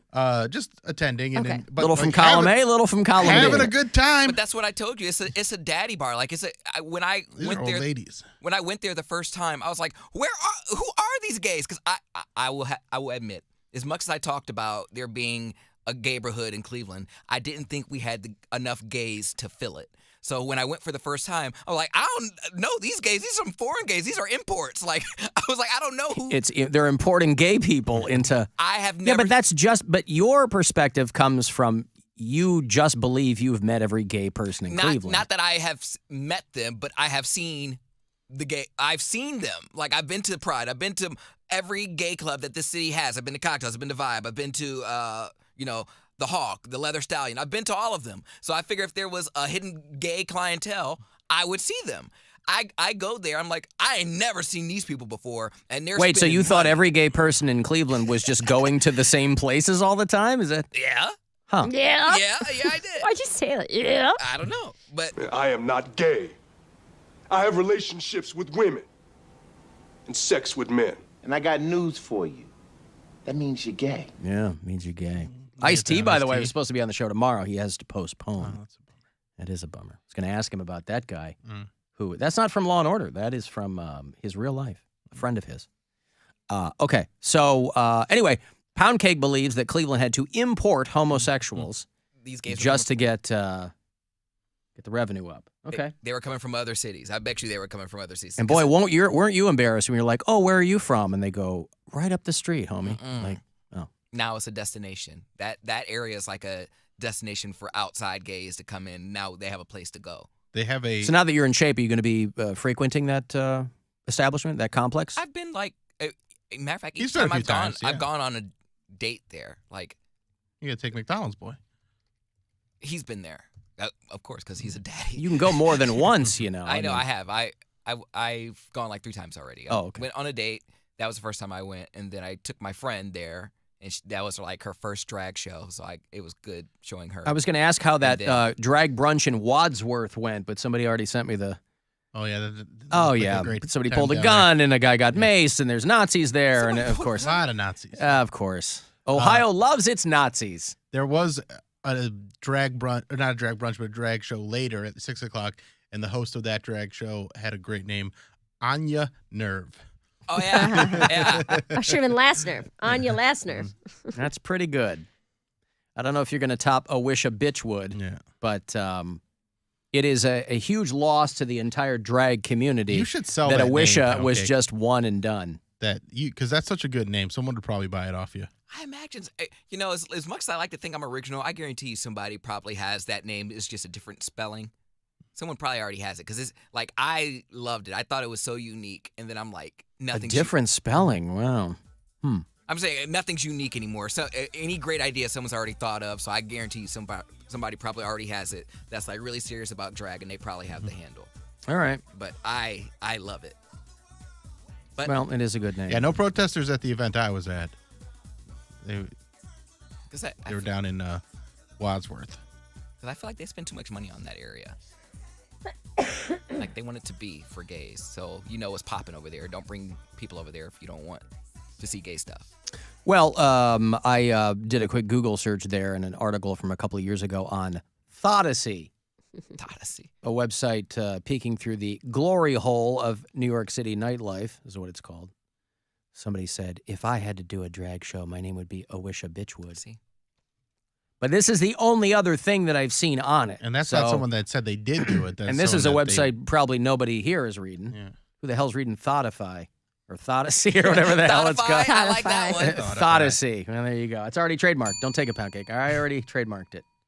Don't you even think twice about it. Okay, well, so there was you said you had a big sports weekend. It was just that sport? Yeah, it was just, well, and then I watched a lot of basketball too, because Cavs Friday and Sunday. And then that, yeah, but just all Sunday was watching dodgeball and basketball. So Okay. A lot of sports, a lot of fall guys. I made some money on that Knicks-Lakers game. Hey, there you go. Yeah. Betting against LeBron. Because the Knicks are good right now. So why not throw him some scratch? And they can throw me some scratch. Anthony Davis. Come on, man. This guy's doing nothing right now. LeBron can't carry everybody. Dude's 50. He's 50, right? Yeah, I mean, He's like in 75. basketball years, yeah. Alan Cox Show After Hours line. I know we had some technical difficulties with it last week, but it's up and running again if you want to leave us voicemails. It is 216-986-8903. Hey, Alan, this is Skippy. So I heard you're dabbling into the dark musical arts 2 hours to midnight on Saturdays. So what's the format, the layout on this? Are you going to be like, hey, guys, it's Alan, this is 2 hours to midnight, and then two hours of just music, or is there going to be some commentary in between, what you like about the song, or some background on the bands playing the song? You know, I want to listen to it because you're the one doing it. But if it's just going to be straight out music, I got some Spotify and some other apps just playing straight metal music. That's all. I do want to come and listen to it, though, and I sure will give it a try. Second question, is Satan going to make an appearance on here? Because I think that'd be pretty badass. Oh, boy. No. Unfortunately, Satan has he has a non-compete on this show. So I've signed Satan, sold my soul to have him appear infrequently on this program. So he won't be showing up on 2 Hours to Midnight. A little on the nose. But for everybody who listened to the first week of it, and I think that might be the hook here, is because, no, we're not just going to play a bunch of songs. It's me, it's Corey Roddick, it's Pat Butler. We're the triumvirate of metalheads here at iHeart Cleveland. So when we put this show together, I was like, this is what it's going to be. We're going to chat about this stuff, why we like the bands we're playing, because each week the three of us pick a handful of songs and we throw them into the pile, and then I lay them out and we talk about them. I think we had a little bit of technical difficulty towards the end this past Saturday. I got a couple of comments from people that it just kind of cut off or something. But other than that, there is a 2 Hours to Midnight Facebook page. I can't post the show, obviously, but I can post the playlist. So you can see all the songs that we played. And it was a lot of fun. Yeah, I shared the playlist on the Alan Cox Show page, too. There you go. You can find it there, and then you'll find the 2 Hours to Midnight page. You can like it and keep up with the playlist and everything. And then what you can do is pretend you can guess what you think Alan and Corey and Pat were talking about, and then just play the songs yourself. There you go. You can kind of, it's kind of like heavy metal cosplay for you. Yeah. We give you the playlist, and then you can play them in your own home and have fun in between. But the comments that I had seen were almost universally positive. It looked like everybody loved it. Yeah, I think week one, you're going to expect that. A few weeks in, people start telling us what they don't like, and I want that too. Yeah. So people are like, this part I don't care for, And so you can request songs from me. I'm going to start working local bands in and all that. So if you are a local band, just make sure you send me something that you think we would dig. And if I like it, I'll play it. A lot of bands that sent me stuff I don't like, and I'm not going to play it. But that's just me. I'm not telling them I'm not playing it. I'm just like, hey, Leslie said that they won a trophy, and they got money that they got to pick where the money was donated. Oh, great. So how about my pocket? That's not a donation. Not a charity case. That is a charity. No, it's not your pocket. Just because you don't make a profit doesn't mean you're a not-for-profit. Right. He goes up to the convenience store. It's the take a penny dish. I took a penny, and therefore I could take. I'll take another penny. That's 2 cents. That's my 2 cents now. You want my 2 cents? I just put it in my pocket. You want to hear a great mashup? And this is from the metal guy here, but I love this mashup, boy. I'm a sucker for him. Gautier and Rick Astley. Oh boy. Have you heard this? No. I love it.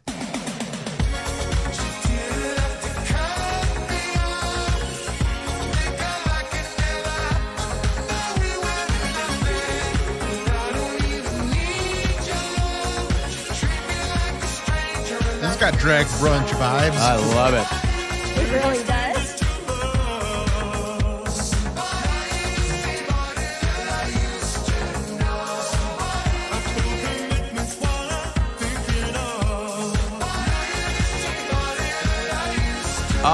That is a banger. God damn. That Gautier song, that guy was one and done. And for one summer, about 10 years ago, it was on the radio every 30 seconds. Oh, yeah. And I never get tired of hearing it. Love that song. And, of course, Rick Astley. My wife's a big fan. She dragged me to see him at the House of Blues a few years back, and it was unbelievable. Unbelievable. The show that guy puts on. Dynamite. I don't know why I ever doubted him. He's playing the drums. He's singing. Maybe Dick Astley would be a great to drag brunch name. On maybe, again, that's a little too on the nose, too. But, listen, we're here to help. But thank you to who sent me that. I've got to take a break here. I'll have those Adam Sandler tickets for you. He announced a brief tour he's doing, and he'll stop in Cleveland at the Romo Fee-Ho. So if you want to see him there, he says he's bringing a surprise guest. Who knows who that will be, Rob Schneider. RocketMortgageFieldhouse.com for the details, but I'll have a pair for you coming back. 35192 and a text for anything, and you can listen anywhere on the iHeart Radio app. Cleveland's biggest party will be broadcast St. Patty's, baby! live on Cleveland's Buzzard Radio. Look at this street! Holy Come get Saint-faced on Patrick's Day. It's out of control. With WMMS at the Clevelander downtown. We'll hit the air at 10 a.m. and we'll be hitting it hard all day. It's a hot mess. St. Patrick's Day. St. Patty's. On a Friday. Come on. Live from the Clevelander, sponsored by the Brew Kettle, made by Clevelanders for Cleveland on 100.7 WMMS. Your afternoon drive is brought to you by the Ken Ganley Auto Group, Ohio's #1 automotive retailer. Get more for your money with Meijer this St. Patrick's Day. Find more favorites like corned beef and crisp cabbage, more to sip like Irish spirits and beer, more sweets like Irish soda bread and cupcakes, more decor to celebrate, and more ways to save with 7 for $7, where you can mix or match over 1,000 items across the store. You're always in luck with the same low prices in-store and online. Find savings as good as gold this week at Meijer. Exclusions apply. See all the deals in the Meijer app. When it's time for an adventure on the open highway, one quick call to American Family Insurance gets you headed in the right direction. Our Travel Peace of Mind package is there if you encounter a bump in the road. From roadside assistance to rental car coverage, we have you covered. Find a local agent or get a quote at amfam.com. American Family Insurance.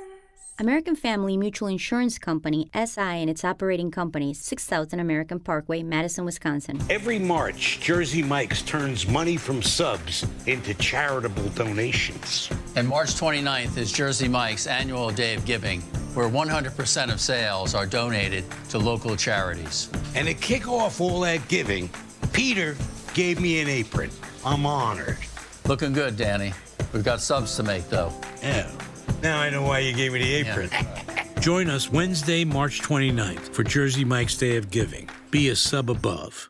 Jeff Kinsbach here with Rich Claiborne of the Claiborne Auto Stores. Rich, you've got plenty of new Fords and at great savings. Search our wide selection of new 2022 and 2023 model year Ford SUVs and trucks, then take your pick and save. See examples at Claiborne.com. Congratulations. Claiborne's been doing business in Northeast Ohio for 50 years. It's the people. Thank you to our quality team members who truly care and our loyal customers who put their trust in Claiborne every day. Experience the difference at the Claiborne Auto Stores. You're gonna love this house, Sergeant Riley. Just look at these high ceilings. The upstairs is even better. City lights right from your window. Upstairs? I don't see any stairs. Oh, just strap on this harness and climb right up. Up this rock climbing wall. There's no field manual for finding the right home.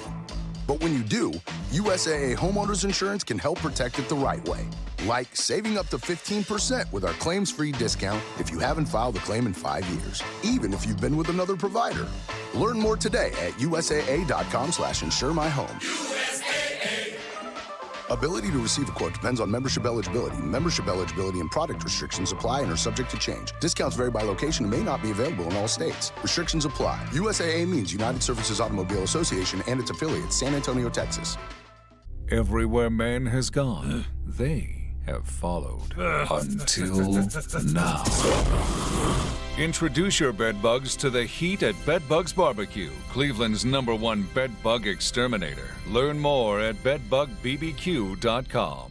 Using your phone should never have to be a luxury. Walmart Family Mobile now offers free or discounted plans through the Affordable Connectivity Program. ACP is a government program that helps eligible Americans have access to wireless service. You could get unlimited talk, text, and 8 gigabytes of high-speed data for free when you qualify. Apply now at myfamilymobile.com/ACP. Walmart Family Mobile is supported by the Affordable Connectivity Program and Lifeline Government Assistance Programs. Please visit myfamilymobile.com/ACP for more information.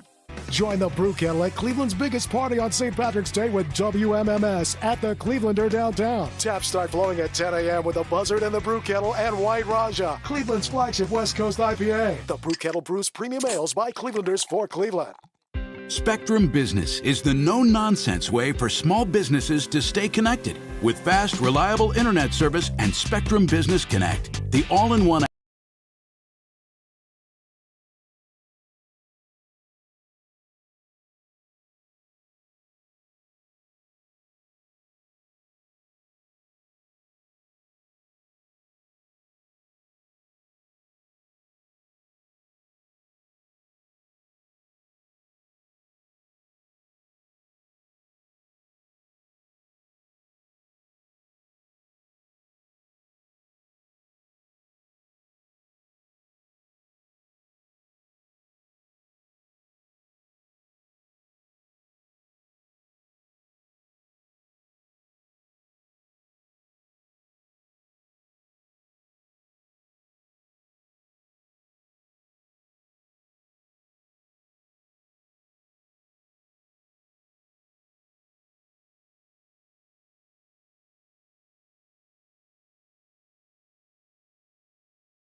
see the Sandman. Adam Sandler is back on the road doing a brief tour, and he will stop here in Cleveland, bringing a surprise guest with him. Going to play the Romo Fijo. You don't have to wait too long. Wednesday, April 19th is when the show is going to happen. RocketMortgageFieldhouse.com if you need any info on the show. If you want to buy tickets there, certainly within your rights. If you want to win them, though, be caller 10. Good luck. 2 for Sandler next month. Caller 10, 216-578-1007 or 800-348-1007. You'd flee a wildfire. Evacuate. You'd prepare for a hurricane. But there's no escaping this disaster.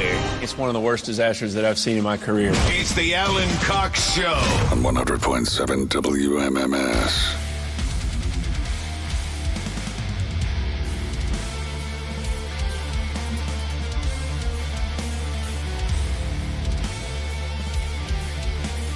$35192 if you want to send a text. I will see those, and I'll reply when I can. You can watch at AlanCoxShow.com. Thank you so much to Chuck Palapapuk. Palapapuk. I don't know where to put the, what is it? I think it's Palapapuk. Palapapuk. Is that Inuit? What's the ethnic extraction of that? Do we know? I don't know. Who cares? I care. You're asking too many questions. I never get to meet these people, and so even the smallest detail makes me hire them. Well, it makes me more invested in the work they do. That stuff. All right. Can you do this very simple thing? All right. Well, thank you to Chuck Palapapuk for helping out back there in the video department. Cavaliers off tonight. They'll play the 2nd of 2 in Charlotte against the Hornets tomorrow night. 7 o'clock is your tip-off. 6:30 when we roll out is when your pregame coverage will begin. Guardians are playing the Dodgers today. I don't know how they've been doing. I haven't really paid that close attention because it's preseason ball and they're, the guys who are playing now aren't going to be all the guys that are playing when we start up. MLB opening day is March 30th in Seattle against the Mariners, and then the Guardians' home opener is going to be April the 7th against the very same Seattle Mariners. I got breaking news. Whoop! Hold on. I like news to be broken on this show. Alan Cox Show! Exclusive news update! Aaron Rodgers to the New York Jets. Wow. It's done. Wow. Yep. I don't have all the details yet, but it's happening. I thought that was maybe just kind of a negotiating tactic, but he really wanted to get out of Green Bay. He really did. And the fact that he went to the Jets, of all places, the exact same team that Brett Favre was traded to. Now, hopefully, I thought he went to the Vikings. He did eventually. Oh, he did Vikings. Eventually. Okay. He went Jets. I think one season with the Jets, and then one season with the Vikings. Then he was done. So is Sam Darnold considered a flop? Oh yeah. Oh, okay. I haven't been paying that close attention to him. They already traded away Sam Darnold. He went to the Panthers. He went to the Panthers, okay. and then they had Zach Wilson, and he's a flop. Oh, that's the kid I'm thinking of. The kid with the hot mom. The hot mom. Yeah, he banged his mom's friends. Yeah. He was living. I banged my mom's hot friend porn. Yes. Yeah. Okay. That's who I was thinking of, not Sam Darnold. Okay, Aaron Rodgers to the Jets. Well, does that make Jets fans happy? We have bureau chiefs out there. Do they care about this? Or is Aaron Rodgers... Oh, I think they're very excited about really? it. Yeah. Okay. I wonder if people look at him as like...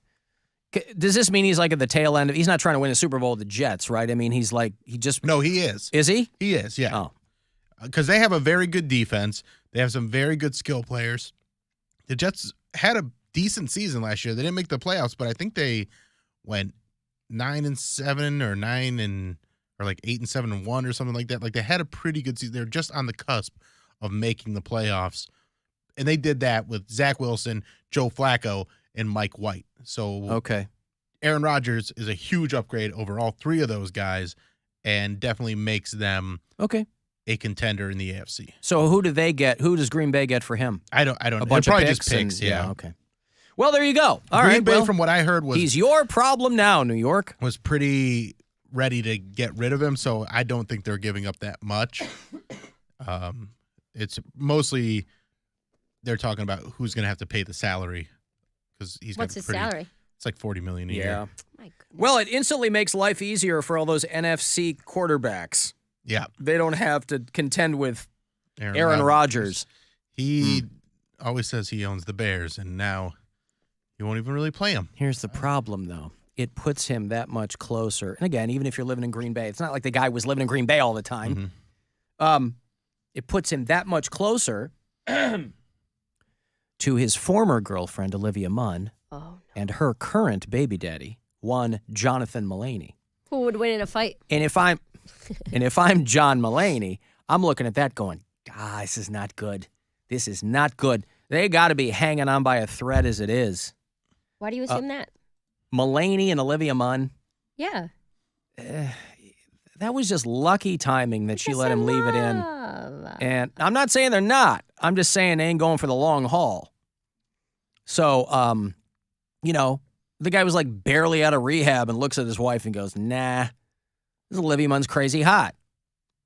And she'd been around for a minute, so, she couldn't keep much together. So the two of them hook up.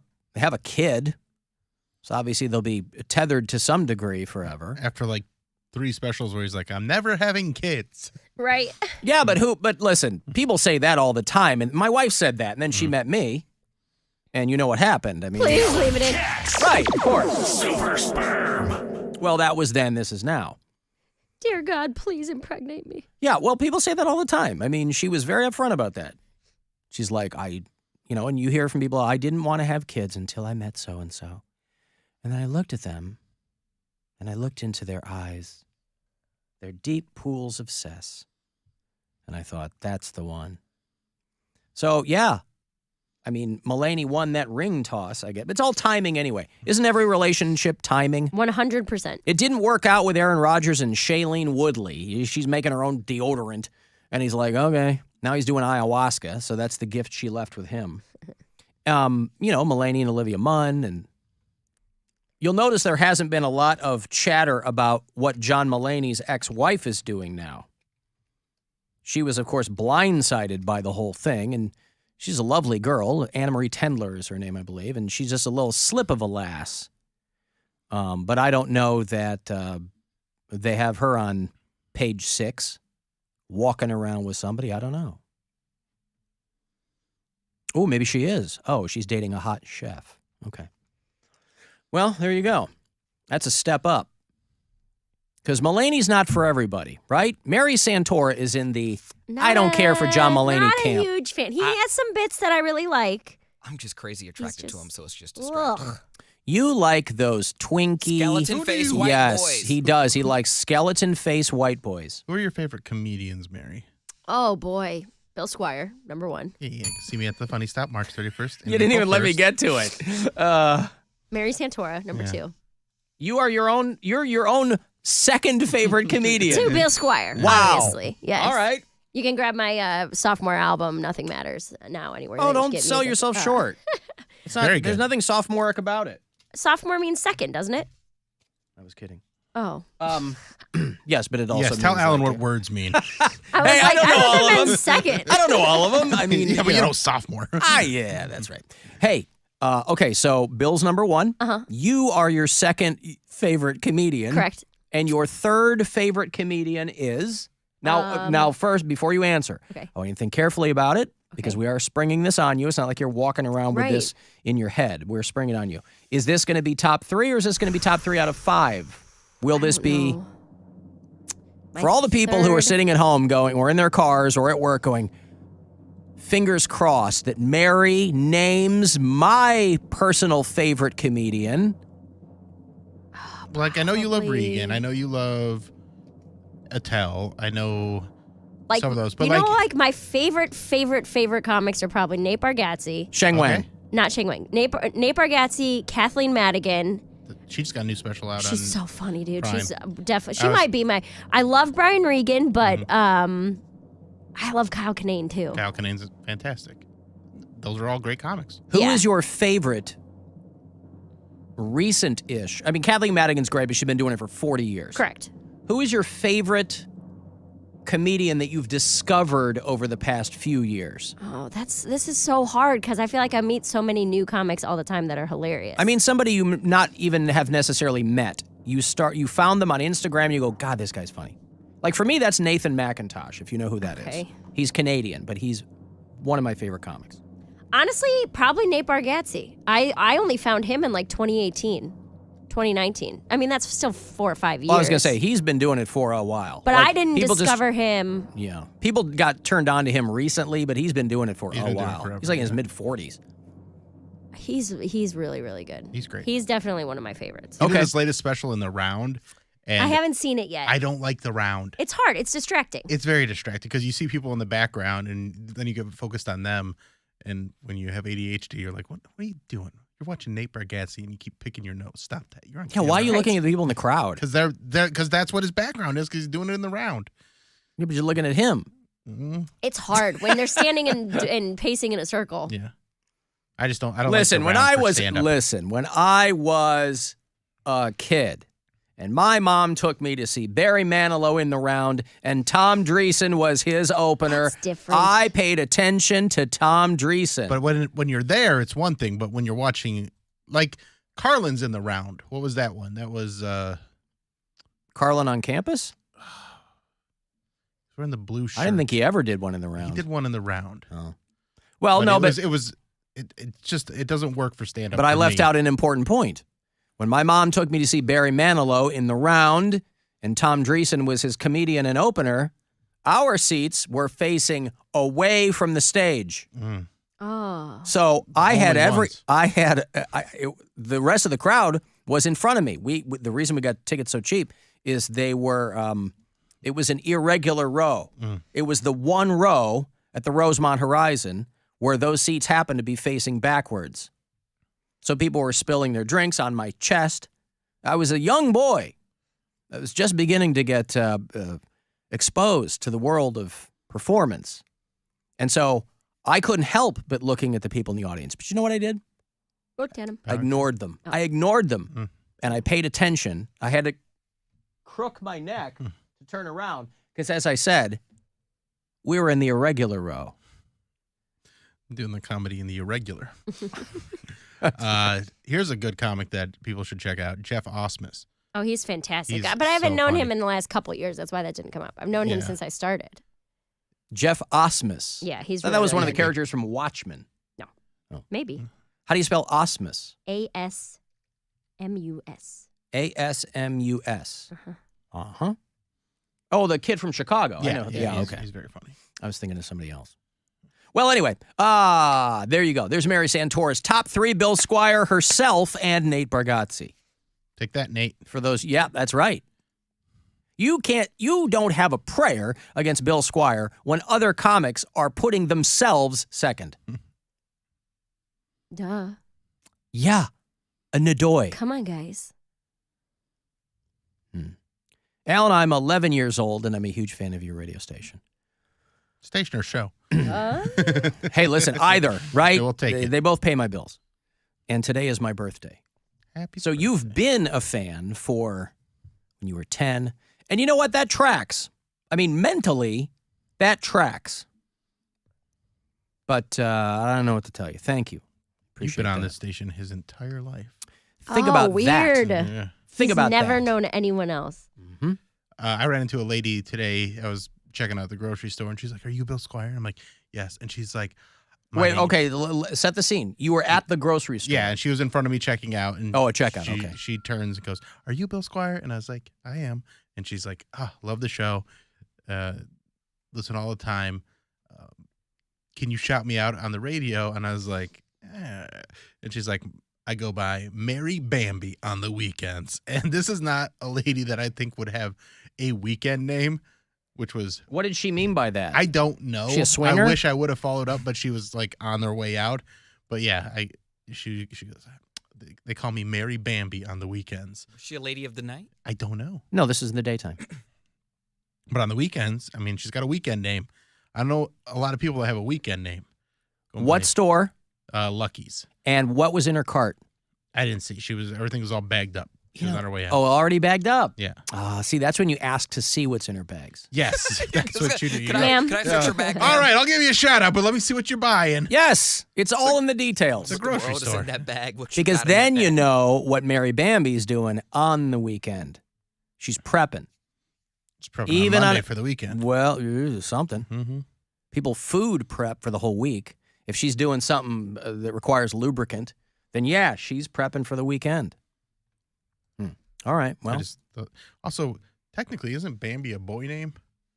I mean, I think people associate no. It's associated with the girls, but in the movie, Bambi's a boy. I thought Bambi was a girl.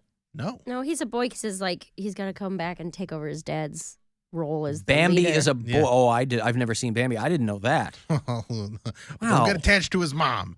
Well, Wait, does his dad I know die the broad too, or strokes, just but the mom? I thought that no, the dad kills the mom. It's a murder-suicide. That's not. I thought Bambi was a girl. I just assumed because the name is Right. The skunk he's with, I think, is a girl. Flower. I think Flower's a boy, too. Is Flower a boy too? What is going on? Although these days, Bill, as right-wingers love to complain about, you can be whatever you want. Right. I think they were driving that point home at an early age with Disney. Damn indoctrination. Bambi and Flower. Thumper? What was Thumper? Thumper was a boy. Yes. Okay. Thumper was for sure a boy. I forgot about Thumper. Right. Flower might have been a girl. I'm going to have to watch this. What's it? Bambi, it's called? Bambi. I'm going to have to watch this Bambi movie. Watch it with your daughter. See how she reacts to it. No. No. She does not take that stuff well at all. Because this is why our kid is not like in the Pixar movies. Because the formula for any kid's movie is to get them invested early, you kill somebody off. It's usually a parent, right? It's the stamp plug and play book for these kinds of movies. Is you make the kids sad really fast, soon in the movie, so that they can have their journey, so they can have their discovery. It's a rare movie where both parents are in the last frame of the movie. Right. Flower Especially is if there's a boy. animals involved. She's not going to handle that. I looked it up. So they're all boys. Flower's a boy. Misogyny. Thumper's a boy.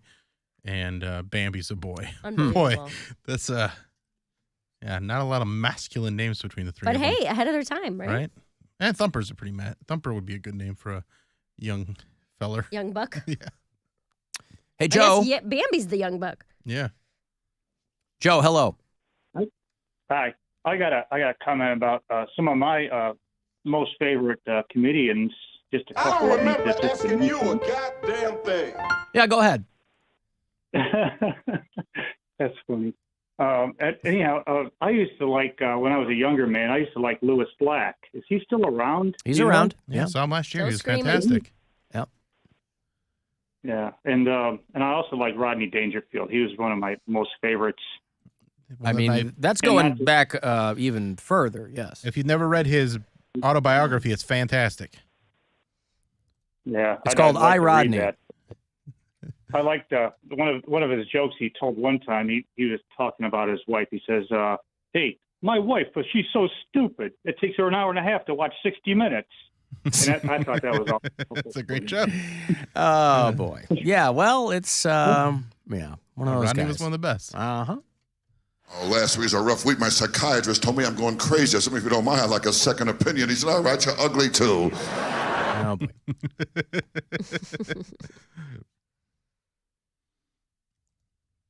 I'll tell you my trouble. I got the wrong doctor. You know my doctor, Dr. Vinny Boombots. So my doctor,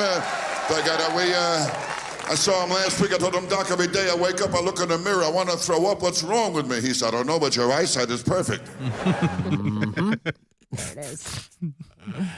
Dr. Vinny Boombots. Dr. Vinny Boombots. He would do that on Carson and the whole bit. Oh, last week was a rough week. My psychiatrist told me I'm going crazy. I said, if you don't mind, I'd like a second opinion. He said, all right, you're ugly too. Are you kidding? I know I'm ugly. I asked the bartender to make me a zombie. Told me God beat him to it.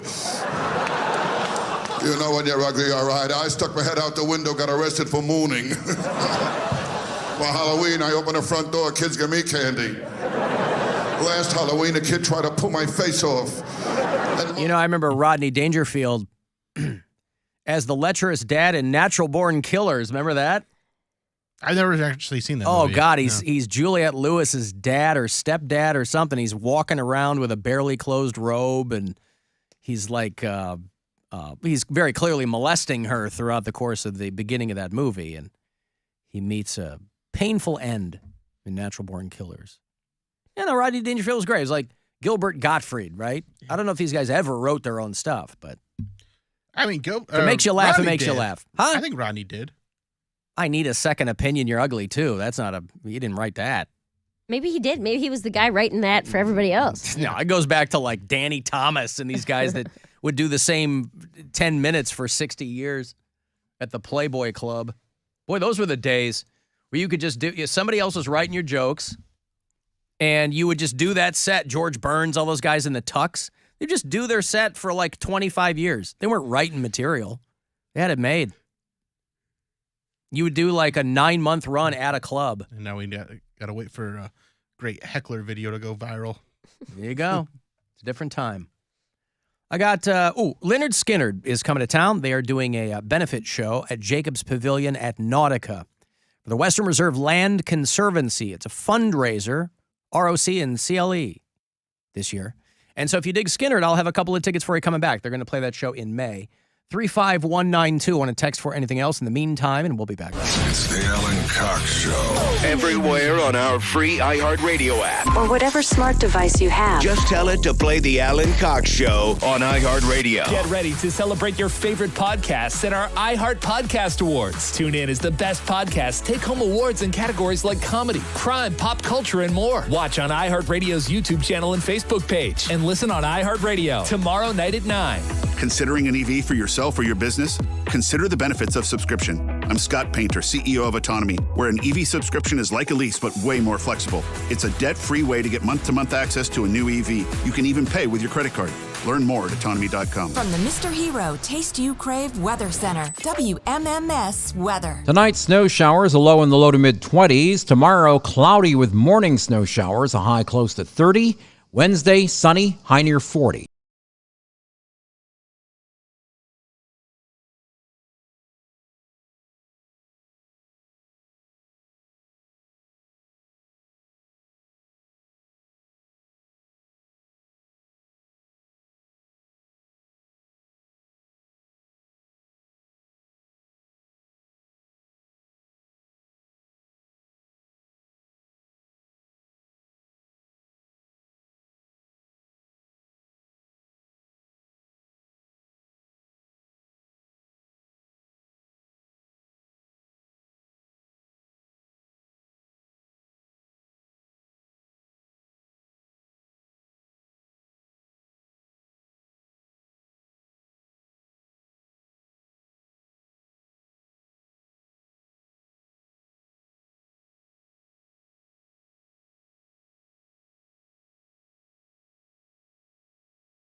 to blame. These people talking about tying me to a gurney and pumping poison in my veins. I have to expose these people. Listen to The Real Killer, Season 2, on the iHeartRadio app or wherever you get your podcasts. This is The Buzzard. From the Claiborne Ford Lincoln Studios, serving Northeast Ohio since 1973. Time to give stuff away.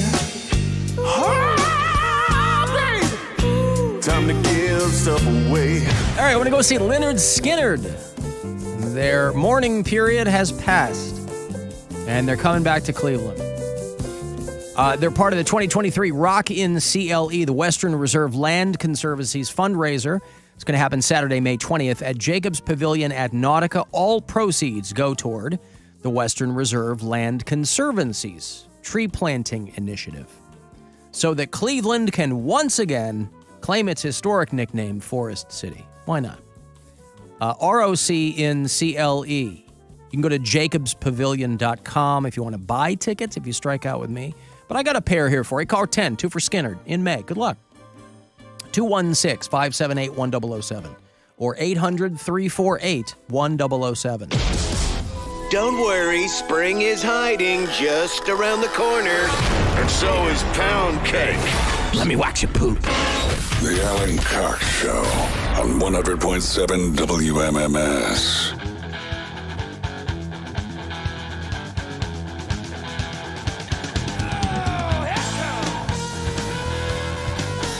Here's a good old song. Speaking of Skynyrd, band's called Blackfoot, because all the guys in the band, I think, had Native American heritage, but Ricky Medlock was a guy who was with Skynyrd in the very early days, and then he jumped off to do Blackfoot.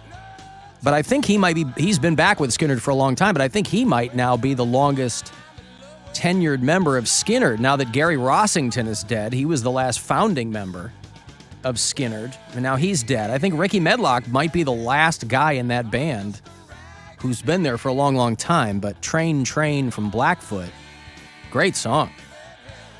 Starts with a harmonica solo that I spared you from, but they try to make it sound like trains. Speaking of trains, people out there in East Palestine, boy, they could not be more pleased at the company that owns these trains basically doing everything except saying, we're going to pay you compensation. This Norfolk Southern, they keep being pressed on what they're going to do. And they're like, we're going to do what's right. You love when these companies, we're going to do what's right. They're like, that's not, because I think the CEO was like testifying in front of Congress or something the same day that there was another derailment. And again, trains derail all the time in this country. It's not an irregular occurrence. It doesn't usually result in what they got there in East Palestine. But they put this guy in front of some committee, and they were like, the people who live now in East Palestine, their properties are close to worthless. There are people there who were planning to sell their house and move. You've seen all these various stories if you followed this whole saga. There was a woman there who owned she owned a couple of properties that she would Airbnb. And she's like, I don't have that income anymore. Nobody's going to come here and stay at my Airbnb. And so even though compensating all of the people out there who might possibly be affected would be a drop in the bucket for this company, they're basically saying everything except we will compensate them. So that's got to make those people feel good. So obviously, I'm sure there will be lawsuits. I'm sure there probably already are. But the company is like, well, we'll do what's right. When you're asked, hey, will you compensate these people? The only proper answer would be, yes, we will. Of course we will. Yes, we will. That hasn't been their answer so far. And again, East Palestine, not an affluent area. So, even if you get full price for your house, you're not talking a ton of money. And so, again, it would be a drop in the... I don't know how you determine who would require said compensation, but there it is. I don't know. Hey, Tyler. Yeah. What up? Hi. What up? Hey, I just wanted to congratulate for Bill and Wilhelmina for finally getting together and doing a commercial together for Wendy's. When did this happen? I haven't heard this. Well, they were together on it, and then all of a sudden she chimed in and said that there was biscuits available as well. Oh. So I just wanted to didn't hear congratulate them two for finally getting together because I know We they were haven't heard talking from about her it in for a while. long time. In quite some time. Yeah, Oh, I hope very she's long okay. But those biscuits will bring anybody together. Apparently. I mean, geez. Long time coming. Yeah. Well, it's a banner day, right, Thanks, Tyler? Dave Show. Okay, thank you. Thank you. There's Tyler in Medina. Thank you, pal. Did anybody watch the Oscars? No. I didn't even know they were on until I was clicking around yesterday afternoon and everybody was doing red carpet stuff. I'm like, oh, the Oscars are tonight. Right. What's the difference between an Oscar and a Golden Globe? Golden Globes are the Hollywood foreign press. Okay. So, but it's considered a pretty accurate precursor of who will be nominated for an Oscar. The Golden Globes precede the Oscars, I think, by a month or so. Awards season. Gotcha. And so when somebody gets nominated for a Golden Globe, they usually... Okay. Hello? Siri said, yeah, all right. They're usually considered a pretty good indicator of what... I think that Golden Globes are television, too. I don't think it's just movies. Yeah, Golden Globes both. Yeah. All I saw in regards to the Oscars last night was I was scrolling on Twitter. I think I was pooping, and I saw Angela Bassett get snubbed again. Did you see her face? She was damn near. She was about to cry. She was like almost in tears. What happened to women supporting women? Well, it's Jamie Lee Curtis. You think she hasn't had enough awards throughout her entire life? She's never won an Oscar. She never won an Oscar. I don't know what award she's won. She never won an Oscar. I think this is the first time she was nominated. She for an has Oscar. significantly more work Jamie than Lee Angela Bassett. Jamie Lee Curtis and Angela Bassett were in the exact same spot. Neither one of them have ever lost or won an Oscar. Jamie Lee Curtis hasn't. I would say Angela Bassett has had a more significant career as a leading woman than Jamie Lee Curtis. Listen, Yes and no. Angela Bassett will win an Oscar. But and listen, I love Angela Bassett, but boy, does she what? No, Angela Basket. What did I say? Basket? Yeah. I love Angela Bassett. But boy, does she take herself seriously. She thinks that she has been done wrong by the man for 30 years. Every movie she does is Oscar bait. She played Tina, didn't get anything. This Stella Got a Groove Bag, didn't get anything. She thought she had Wakanda in the bag. I did too. But once they started talking about everything everywhere all at once and all at one time and this and that, I'll show you this for people who haven't seen it. If you're watching in the live stream, it's fantastic. The reaction for the other, because they do a close-up on all of the women who are nominated. So it's Jamie Lee Curtis, a couple of Asian actresses, Hong Chow, who I didn't even realize was nominated, but I've seen her in some TV shows, and she's great. And a couple of other actresses. And Angela Bassett doesn't, obviously you're pissed to lose, but it's also, you'll make some kind of face, or you'll applaud, or, hey, this is one of my colleagues. Here, watch this if you're watching the live stream. Jamie Lee Curtis! Jamie Lee Curtis! Angela Bassett doesn't change a hair on her face. Well, you can't get nominated for acting like you're excited that somebody else won, so why would she? And so obviously people's reactions to that were pretty split. They were like, what a bitch, blah, blah, blah.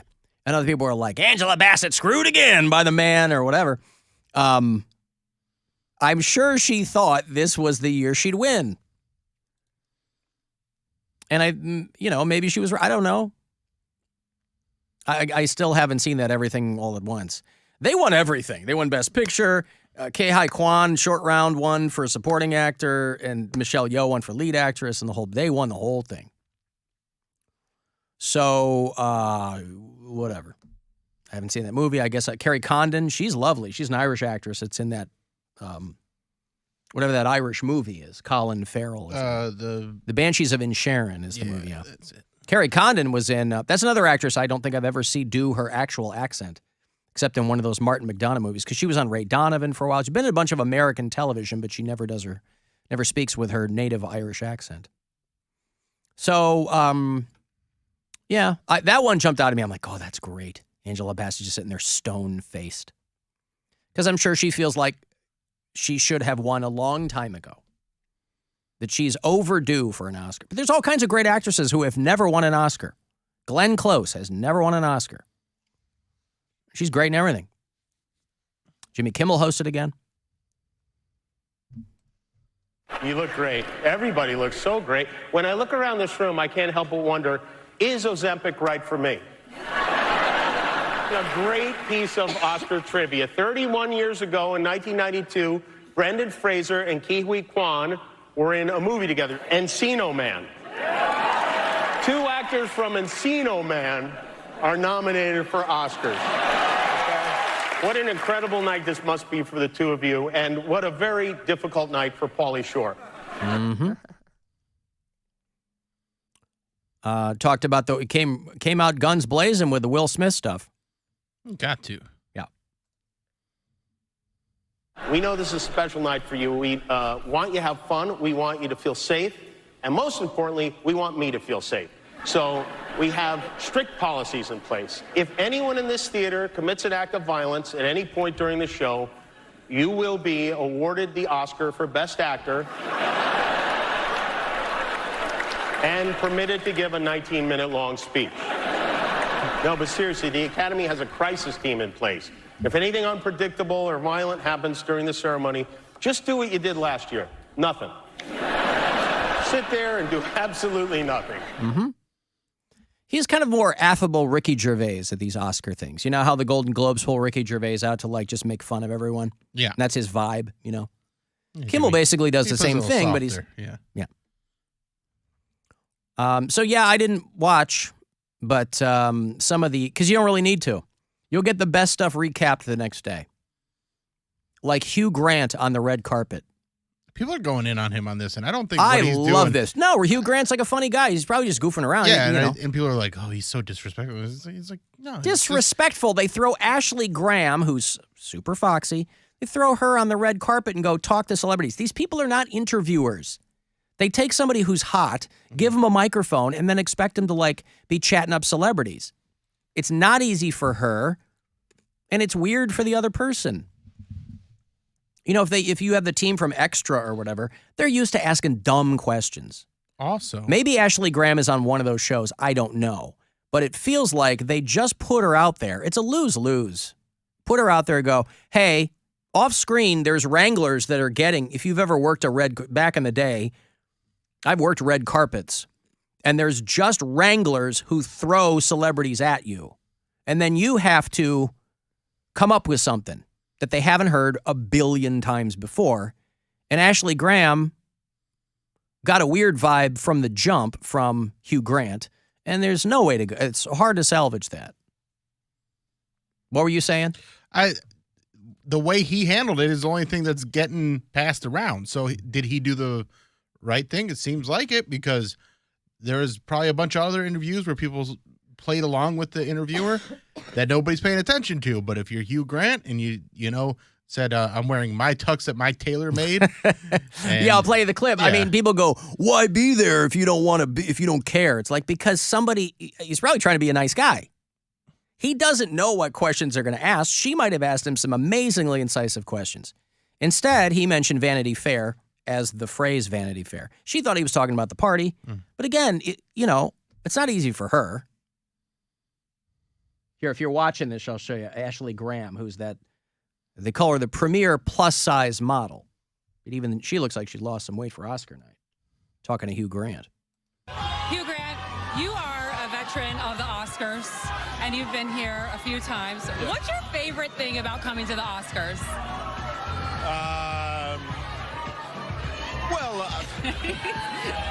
It's fascinating. It's the whole of humanity is here. It's Vanity Fair. Oh, it's all about Vanity Fair. Yes, that's where we let loose and have a little bit of fun. What are you most excited to see? Not what he meant. Not what he meant at all. But you're in the moment. Yeah. It's very noisy and... Tonight. To see? Yeah, well, I know that you probably watched a few of the movies. Are you excited to see anybody win? Do you have your hopes up for anyone?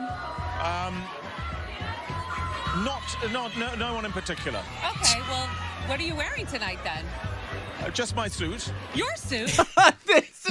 Poor Ashley Graham. She's like, You're man, sick." I'm treading water here. And so it's not, I don't think he was being a dick. Well, she asked wrong. It's supposed to say, who are you wearing? Not But what are you again, it's not an easy gig to stand there and they're just throwing people at you. You know, this is on ABC. She's not out there for LAmonthly.com or something. This is the network Oscars pre-show.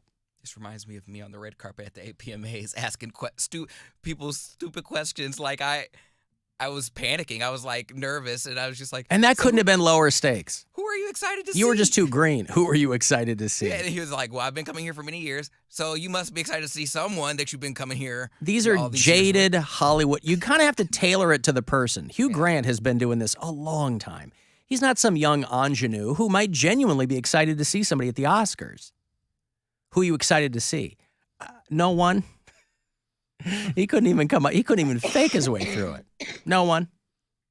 Who made you didn't make it. I can't remember. My tailor. That's okay. Yeah. Shout out to the tailor. Yeah. So tell me, what does it feel like to be in Glass Onion? It was such an amazing film. I really loved it. I love a thriller. How fun is it to shoot something like that? Well, I'm barely in it. I'm in it for about 3 seconds. Yeah, but still, you showed up and you had fun, right? Almost. Okay, all right. Okay. Well, thank you so much. It was nice. She's really trying, and it's not his fault. She's it's not trying, hers. but also like he can't wait to get out of there. He's in the movie for 3 minutes. Yeah, or the 3 seconds. Yes. That's not his greatest accomplishment. He doesn't like. But he can play it up. People are like, yeah, it was one of my favorite things to do. Show up, get paid, and be in a movie for 3 seconds. But the red carpet is it's a meat market. Like someone's in your ear saying, "Rap with you. We have so and so coming over." Mm-hmm. Okay, then you just jump to the next person. You got some not cue cards. You've got some index cards there that you might be able to refer to when they throw it to the other person. Just like, get the hell out of my way. Right. So I think the people who are giving either of them a hard time are kind of missing the point. It's all whatever. I just thought it was so funny. It's not like he was being a dick. He was answering her questions. Who are you excited to see? No one. No, this kind Who are you wearing? It's my tux. I've been in this for a long time. People did notice, however, that I don't know how old Hugh Grant is. He's probably in his mid-60s, right? Might be 70s. No. Hugh Grant is 312 years old. He's 62 years old. Oh, damn. And during the telecast, he was up there presenting with Andy McDowell. They did 4 weddings and a funeral a long, long time ago. And he did mention that his skin does look very different from hers. We're actually here to do 2 things. The first is to raise awareness about the vital importance of using a good moisturizer. Andy has been wearing one every day for the last 29 years. I've never used one in my life. Still stunning. Basically a scrotum. Basically a scrotum. Hey, listen, if you got it and it shows, you got to flaunt it, baby. He is a hot old guy. He's a zaddy? He is 62, and he's hittable. Like, I wouldn't be utterly repulsed to see him nude. I'm sure it probably wouldn't be the best lay I've ever had, but I wouldn't be utterly repulsed. I think it's cool how Hugh Grant was kind of gone for a while, and now he's grabbed little parts in all these movies. He's in a bunch of movies. It's probably all he wants. Maybe he's in the new Jason Statham thing with Aubrey Plaza. And he like, some of them he'll play bad. He was in that movie, The Gentleman, the Guy Ritchie thing. I think that was another Guy Ritchie movie. And it was just, he'll show up in these movies. You go, oh, I like Hugh Grant. He doesn't have to be the lead. He's 62. But I like seeing him in stuff. People were creaming their jeans on social media, too, because Jessica Chastain, they were praising her because she was the only person at the Oscars wearing a mask. Which it's completely and it's useless now. Well, there's nothing wrong with it. Listen, but it has no use if you're the only one wearing it. There's a bunch of guys wearing a mask at Wadsworth. Yeah. And they weren't getting applause. Yeah. The one time they love masks is when they're Nazis. Mm-hmm. No, listen, there's still some red state hot zones where people think science is devil juice, but it's not January 2021, so there's no downside to her wearing it, but the point is people are like, oh, Queen, she's the only one. All these other dummies. It's like, let's calm down, all right? It's not... I just feel like if it was in the thick of COVID and I was in Florida where no one else was wearing a mask, if I wear my mask, it then makes my mask useless because no matter what, I'm breathing in air that everyone else has spread their COVID all through. So I don't know what the hell you're talking about, but the point is, it's not the height of COVID. It's not January 2021. It's March 2023. And by the way, when she had to get up to present, she wasn't wearing it. So it's like all that dumb crap during COVID about like, you got to wear your mask at a restaurant. But when you're eating, take it off, have whatever, drinks, food, whatever. But boy, people loved Jessica Chastain doing that. Listen, for my money, I think she's gorgeous, but anything that hides that butt chin, I'm in favor of. You don't like a butt chin. I don't care for a butt chin. Not even on Demi Lovato. No. Listen, we all have our peccadillos. I like the butt where the butt is supposed to be. Right? Haunches. I like the butt. I want it on your face. I got a break. If you want to send a text, 35192 to do that. Listen wherever at alancoxshow.com or on the iHeartRadio app. Rover's Morning Glory. Crystal said she's never been to a strip club, so Jeffrey volunteered to take her to one, but it sounds like it wasn't so great. First impressions? The smell.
buzzard. The home of the buzzard. Buzzard.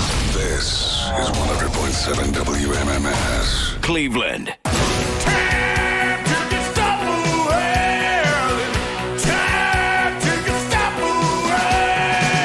All right, Andrew Santino and Bobby Lee, two very funny comedians, are taking their Bad Friends podcast on the road, and they'll stop in Cleveland. MGM Northfield Park, it's going to happen Saturday, June the 24th. Ticketmaster.com will have full information for you.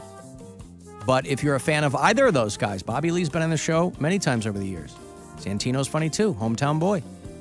Bad Friends podcast. If you dig it, MGM Northfield Park, June 24. Caller 10. Good luck.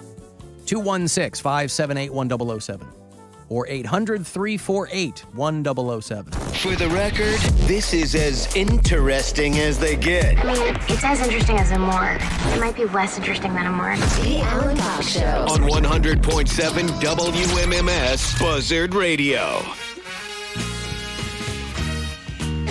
Yeah, brand new one from the band Odds of March. Chicago, Illinois. Called Vehicle, baby. Maybe I should play this on the metal show. It'll be probably early 70s. The Ides of March is coming up Wednesday, March 15th, right? What do you do for the Ides of March? How will you celebrate? East End.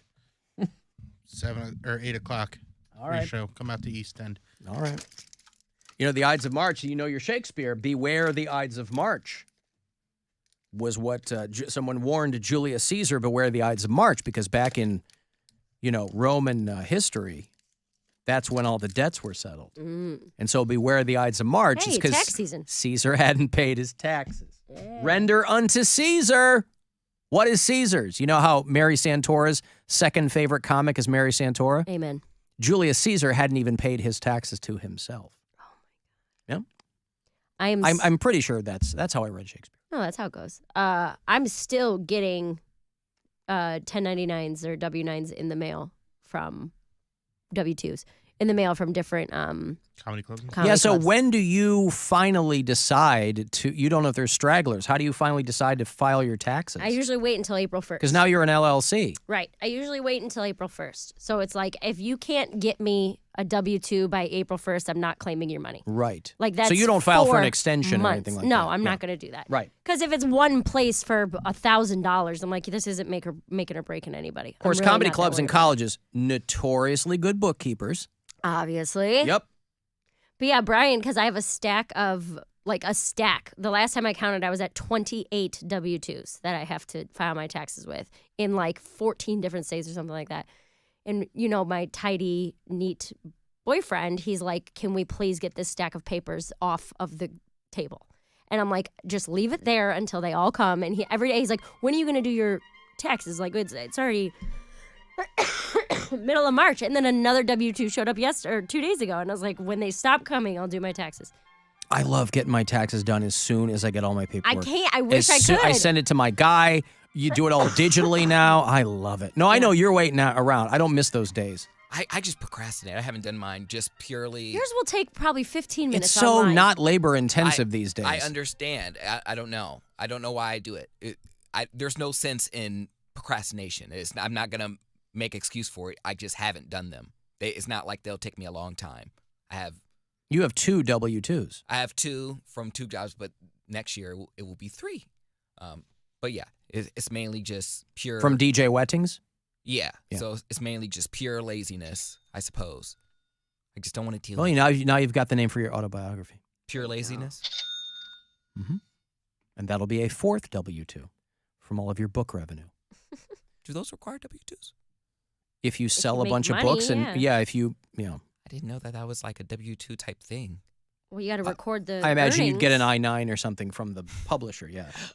You have to record. You don't just get to make all the money. It's not. I didn't know this it was. This is why you need a guy. Yeah, I would definitely have like a tax person, a tax them, okay? I'm going to get a tax person to do my stuff if I get that rich. But it was funny because I was listening to another radio station and a radio show that we all know. It's within this company, but they were talking about the IRS is asking people to make sure they document all of their stolen income, all their illegal income, like Their ill-gotten gains. if you stole a car, or if you stole money, You make gotta sure you claim report that. it. I'm like, oh my gosh, people. I wonder how many stupid people actually do that. I'm like, these people aren't filing taxes to begin with, so you think you're gonna file? Yeah, but the stolen IRS is taxes? also designed to screw people who don't make a lot of money. Yeah. Because it takes way too many resources and way too much time to go after actual wealthy people. Thieves. So poor people or people who are, middle, whatever constitutes the middle class now, always going to get screwed. And Always. So wait, are you talking about poor people or talking about middle class people? I'm talking about people who aren't making $10 million a year because those taxes are so unbelievably complex. And the IRS, that's why when Biden goes, we're going to hire a whole lot more IRS agents, right? The thought there is that is an agency that clearly needs more resources, but not necessarily to screw people who are making $27,000 a year. That's what they do now because they have so few people working for that agency. It's a hell of a lot easier to go after people who already don't have any money because you freak them out. And, people who are super rich know all the loopholes. That's the problem people have with the tax code. I was gonna say, but what are they gonna audit? If everyone knows, if you make $27,000 a year, it's mainly from one stream of income. That's just an example. I'm just saying people who don't have the people who aren't wealthy. Gotcha.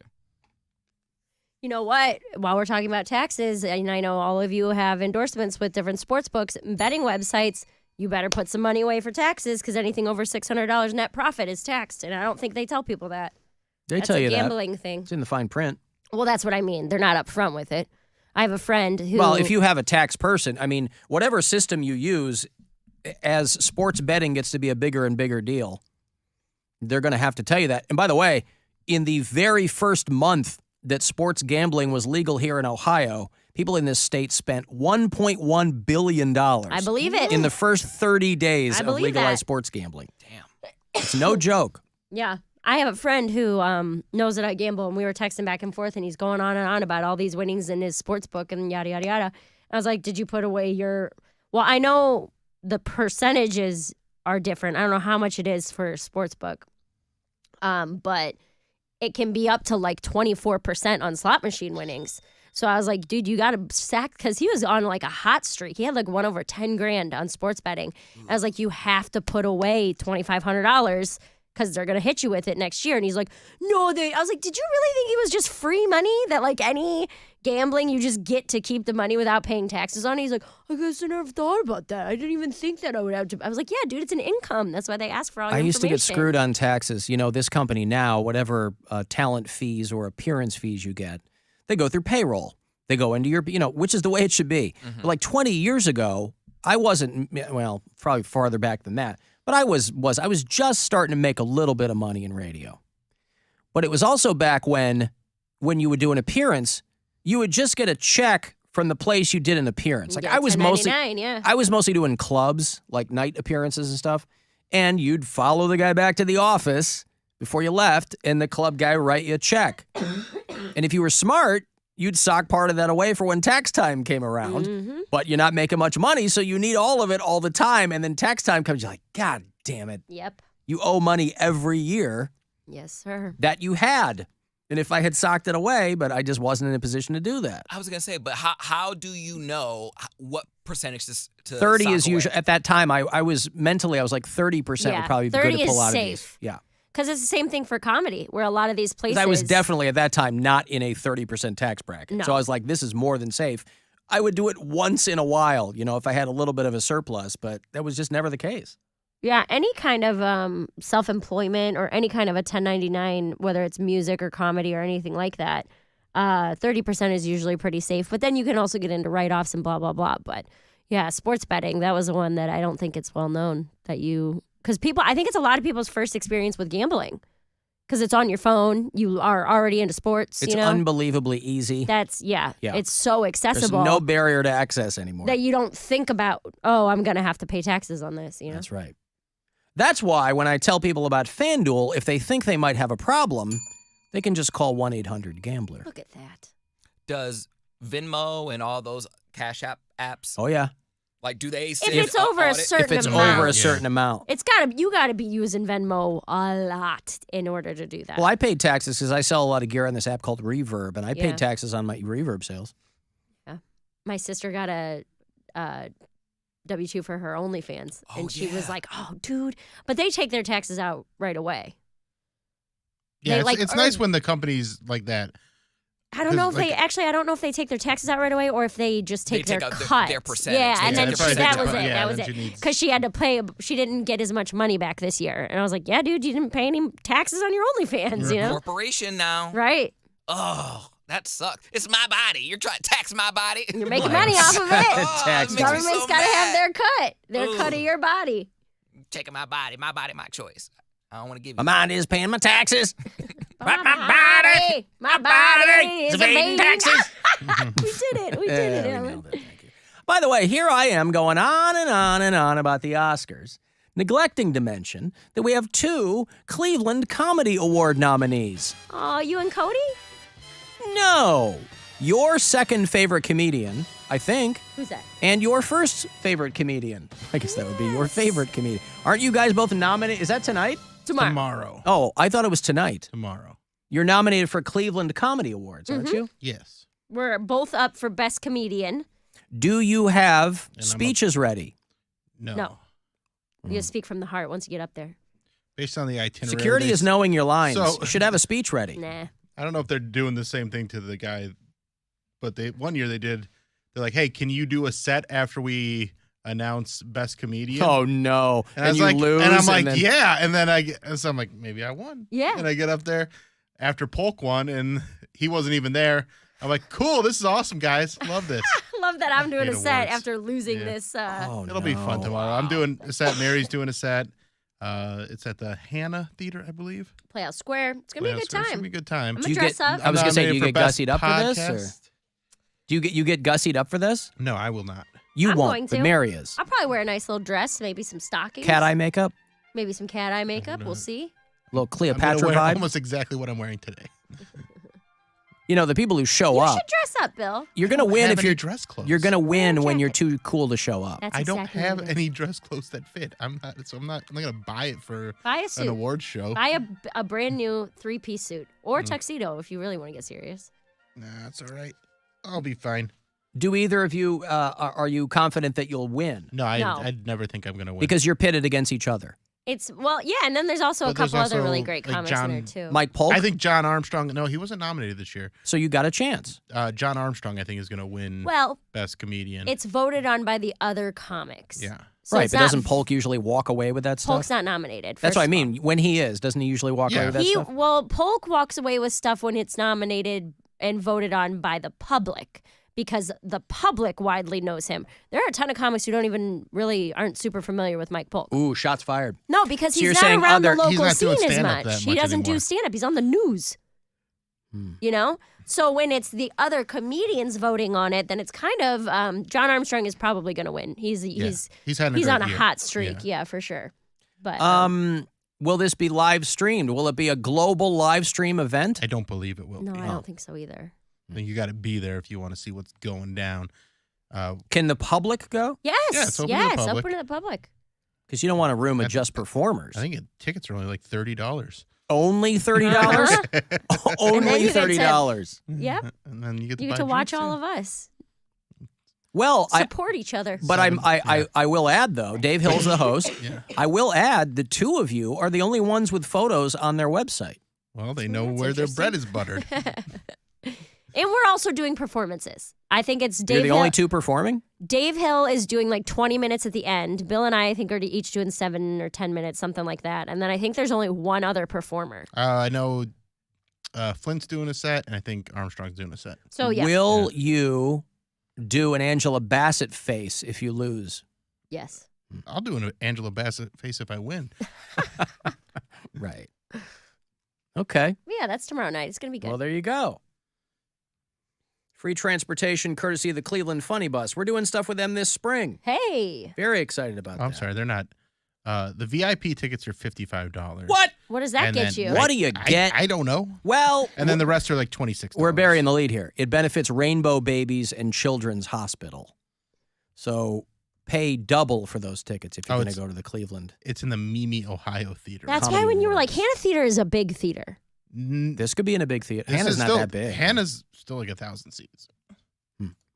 Yeah. Anywho, no, the Mimi's like what's the one that's like not in the main? It's like is Hannah's to the Hannah's to the right. Hannah Theater is where yeah, but that Tom one, Papa recorded his last special. yeah, I still That's think it's like he's coming back next 1,500 month. seats. The Hannah Theater is a big theater. Hannah Theater. The Allen? What's the not that? I like the Allen. It's the Mimi, Ohio is where we're going to be. All right.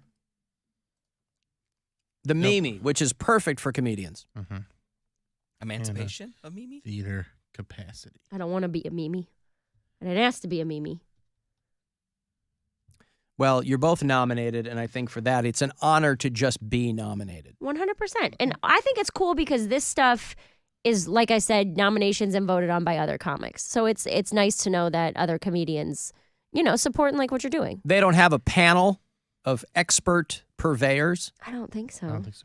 Hannah Theater's 550 seats. That's it? Yeah. I really thought that was a much bigger theater. But hey, whatever. You could sell that. Yeah. They have categories for best joke short form and best joke long form. Marty's going to win. doing a joke. Yeah. Martin Malloy? Martin Malloy. Celebrities you want to meet, dead or alive. Justin Bieber, dead. Great joke. Well, anyway, that's tomorrow night, and it does benefit Rainbow Babies and Children's Hospital. So if you have nothing better to do and would like to, I shouldn't say nothing better to do, but I mean, if you can carve out some time, and you can Tuesday go night? cheer on Bam Bam Bill Squire and Mary Lynn Louise Santora Nailed it. in the same category. And I'm also nominated split for the Best vote. Podcast, too. Best podcast. Yeah, the Bill There it Squire is. Show, which is funny because we just had to, my friend AJ got a job on radio, so had to kick him off the podcast. He's dead to me. And brought Pants on. So if I win that, I'm just going to hand the microphone to Pants, who's only been on the podcast for like 3 weeks. There you go. And be like, hey, give a speech Go here, give bud. the acceptance speech. In all my time here with the Bill Squire Show. Yeah, but he knows you. I mean, I know, you but know, yeah. But I mean, the thing about these two is they get all these sponsors to present the awards that don't know any of us. Yeah. So it'll be someone up there from Pizza 216 presenting the awards. We did a live show there last year. Yeah, but they don't know. They know us. The We did this servers show- do. We They don't did know. this show live at Pizza 216. I was talking to the owner. He knows what's up. He might know Mary and me, but they don't know like the scene. And so Well, they it's- only need to know you guys. We're not nominated for everything. Well, you should be. That'll be fun. Oh, thanks, Alan. Just kidding. Come Comedy. Hey. Why aren't I nominated for Best Mary Santora Roast Joke Short Form? on. There you go. Hey, Alan, tell Mary to wear her sweatpants and pick her boogers on stage. I'll do whatever the hell I want. She is going to dress up like a lady. Thank like you. an elegant lady. I was an elegant lady on Saturday night. I did a black tie event fundraiser. How do you look in a black tie? I look phenomenal. Because that's all I wore, Alan. Slimming. Would you believe that? Bunny ears? No, it was really cool. It was very, very fancy, and it was a lot of fun. But I was just saying, I've done black tie before. I can pull it off. All right. Well, I believe that you can. I have no reason to believe otherwise. So, anyway, good luck. Thanks. The both of you. Thank you. I got to take a break. If you want to send a text for something, 35192. The aforementioned Cleveland Home and Remodel Show, or whatever that's called. I think it's the Cleveland Home and Remodel Show. It's coming back to the IX Center next weekend. Home and Remodeling Expo. So if that's your thing, I'll have a couple of passes for you coming back. It's the Alan Cox Show. Everywhere on our free iHeartRadio app or whatever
special events from your favorite artists and podcasters all month, along with scavenger hunts, exclusive content, and unique items. So enjoy the festive winter weather at iHeartland on Roblox. Head to iHeartRadio.com/iHeartland today. This is The Buzzard. From the Claiborne Ford Lincoln Studios, serving Northeast Ohio since 1973. We're giving stuff away with the Alan Cox Show. Yes, we're giving stuff away. All right, it's that time of year again. The Cleveland Home and Remodel Expo happens next weekend, the 24th, 25th, and 26th of March. God, almost the end of March. At the IX Center, 3 days only for great deals, new ideas, you can never have too many of those, and practical advice from hundreds of local experts. Info on all of it, discount tickets. Go to homeandremodelingexpo.com. They don't get much more discounted than free. I'll give you a 4-pack of tickets. Cleveland Home and Remodeling Expo next weekend. Good luck. Caller 10. 216-578-1007 or 800-348-1007. A lot of guys can tell you how dumb they are. He'd prefer to show you. Dumber than you thought that I thought I was once. Alan Cox. On 100.7 WMMS.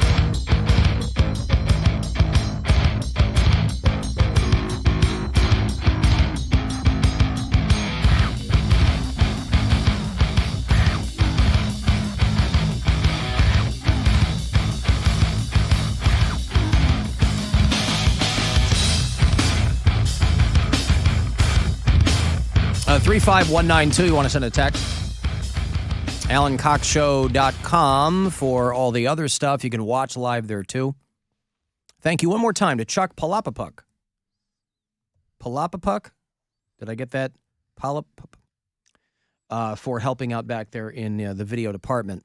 Your Cleveland Cavaliers get one over on the Charlotte Hornets last night in Charlotte. Another one of these back-to-back games. So they play them last night, 114-108 the final. They have tonight off, and then they'll stay in Charlotte, play the Hornets again tomorrow night. 7 o'clock, 6:30 is when that Cavs Live pregame will begin. And then they're back here at home to play the Sixers on Wednesday night. They'll be here for St. Paddy's Day, too. You'd think they'd work it so that they could play the Celtics on St. Paddy's Day. But they're playing the Washington Wizards. I guess a leprechaun is kind of a wizard. Is a leprechaun a wizard? No, I don't think they have magic. Leprechauns? Yeah. I saw the Leprechaun movies. Do they have magic? I thought Come they on, just he had... turned Sonny Bono into like a giant cucumber or something. I thought they just had treasure. Oh, you mean they're just like Guardians. otherworldly tour guides to find the pot of gold? I thought it was their pot of gold. Like you Yeah. have to battle them or something. Well, you might be right. Anyway, it doesn't matter who the Cavs are playing. We will be playing with you. On Friday, we'll be at the Clevelander all day long. Pardon me. Starting at 10 o'clock, MMS in its entirety will be live from the Clevelander, right around the corner from us, here at 668 Euclid. Bill and I will be there. Mary will be out of town. I'm sure some people from the morning show are going to come by. I think Corey Roddick is going to be there. Our friend Members Only Dave will be running the show for us back here. He was killing me on Twitter today. He's very funny. He's very funny. And he's a nice guy, too. He tweeted He's a some, good DJ. Like picture of like a futuristic city, and he said this is what Cleveland would look like if they developed the lakefront. And someone's like, no, it wouldn't. I'm He like, does yes, like it these would. amazing, like these pastiches of whatever, of like- himself in these photos with, they all look kind of like old decoupage or something, but Yeah. boy, are they funny. Very funny. Anyway, Friday, starting at 10 a.m., I think 10 to 7 is the official run for us at the Clevelander. We'd love for you to come down and hang with us. I don't know what the weather is supposed to be like on Friday, but who cares? It's a St. Paddy's Day on a Friday in Cleveland, Ohio. I think that's where we're going to be. Cleveland, Ohio. Yeah, there it is. It's going to be, all right, rainy and 52 on Friday. So why not stay indoors with us on Friday? They've discovered an asteroid the size of a swimming pool. I always love how they determine what metric to use in each one of these stories. Like each of them, there's no agreed upon Metric. Also, it's not like their swimming pools come in one size. Right. Like what swimming pool? Like a backyard above ground pool or an Olympic-sized swimming pool? Those are incredibly different Like sizes. a long lap pool Yeah. or, I don't know why there isn't a metric. It's the size of an elephant. It's going to be 5 elephants. Well, elephants also come in different sizes. Is it an African elephant? Okay, Is fair it enough. An Asian What's elephant? something an Asian elephant? There's Asian elephants. I'm Isn't sure that there what they're are, but called? are they called that? They're from Asia. Asian elephants. Okay. Like There's like Asia-based elephants. based. Well, yeah. I mean, I'm elephants based. come from 2 places in the world, Africa and Asia. Yeah. And yeah. So wouldn't they be called Asian elephants? Yes. Well, but they're right. They're called African elephants. Yeah. Why wouldn't they be called Asian elephants? No, I thought it was fun. It sounded funny. They're based in Asia. They is what you are. said. Yeah. What are they All right. called? What's their phylus? Their genus and species. Yeah. Their phylum. Yeah, they're called the Asian elephant. I believe you. I'm not being racist. You just thought it was funny. I thought it was funny. Yeah. This is why you're nominated for a Cleveland Comedy Award, because I found you funny. Aw, thanks, Alan. God, never seen somebody fight against comedy so hard. Well, welcome to Mary Stop fighting Santora. against the laughs. I can't How stop. dare you laugh at me, you son of a motherless whore. Yes, of course, elephants are not native to this continent. So you're right. They're only coming from Africa, and they're only coming from Asia. Those 2 places. I just think that more commonly, people refer to African elephants. That's why Asian elephant Just caught you off guard. it caught me off guard. Okay. Right. So, Okay, what about the size of a blue whale? Those are all one size, right? I'm thinking maybe if we're going to use a standard metric, it should move away from animals that can vary in size. How about there's an asteroid coming that's the size of 100 grapefruit postal boxes on the street. Those are all the same size. Just agreed upon metric. Anyway, they go, because NASA loves announcing there's asteroids coming because it's clickbait and it freaks people out, and then they get money. A newly discovered asteroid the size of a swimming pool has a 1 in 600 chance of colliding with Earth. That's 0.1. That doesn't sound, are those odds low? 1 in 600? I don't know. It doesn't sound that. That's what I said. We're surrounded by celestial objects. I can't believe things aren't slamming into us all the time. Anyway, if it happened, they say the odds are low. Okay. Now, if it does happen, they just discovered this. It won't happen until Valentine's Day, 2046. Now, I will be 74 years old. If we're not all killed by this asteroid on Valentine's Day, I'll have my 75th birthday that summer. However, what an amazing Valentine's Day that'll be for everyone involved. Very poetic. Oh, my God. Amazing. Honey, did you get me anything this year? No. Look up. Yeah, I got you goggles that won't burn your retinas. That's what I got you. Now they go, well, it's not going to hit us. It could hit us, but it's more likely it'll just swing by us. Because this is, for astronomy nerds, this is the kind of thing that gives you a rod. They go, ooh, they found a new asteroid. And they're running out of names because they just discovered it and they call it 2023 DW. They just discovered it now, and so they just gave it the year name. I'm sure there's some kind of bookkeeping or indexing that goes along with it, but DW, of course, a clear reference to the Drum Workshop Company. Obviously. Some of the finest drum equipment made. # not an ad. But I would never turn down some free stuff. Nevertheless, they say that an impact is extremely unlikely. But I do like how they refer to it as the size of a pool. We need to have a standard. Make it metric. Really stick it to people over here. We've taken everything, except we won't take the metric system. Is there a large ball-sized item that everyone knows about? Yeah! I'll tell you there is. I thought that's why you were with Brian. Hey. Yeah. Bill Squire, Funny Stop, March 31st and April 1st. Get the tickets at funnystop.com. Let's sell this out. Make my taxes a little more difficult next year. That's right. The Bill Squire Complicate My Taxes Tour is coming to Cuyahoga Falls end of the month. I can't believe it's almost the end of March. Dude. It's flying Jesus, by. it doesn't really even is. seem like it. You think for Poundcake it would be dragging on because he's been doing that transformation challenge. Where do you work out again? Oh, Orange Theory Fitness. He's been doing that transformation challenge, and if you've watched him on the live stream at all, you can see the degree to which he has transformed.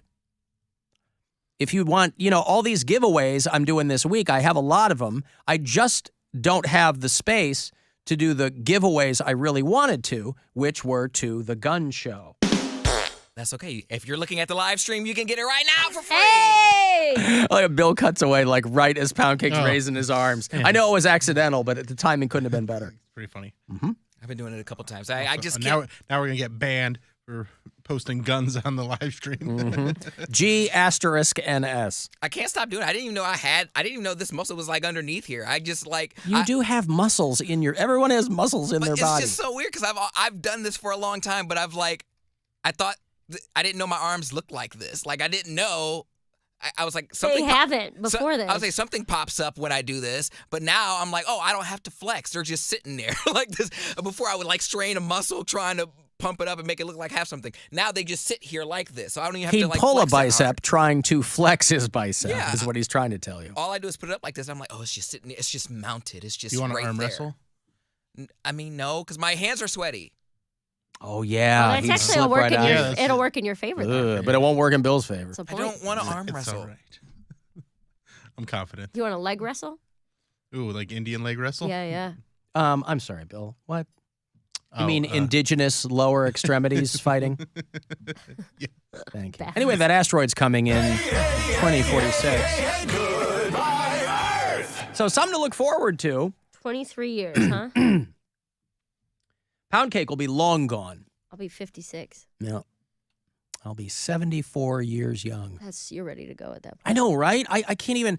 I had to do the math on it. I was like, God damn, that's not that far off. No. Oh, God. Brian had a moment like that the other day.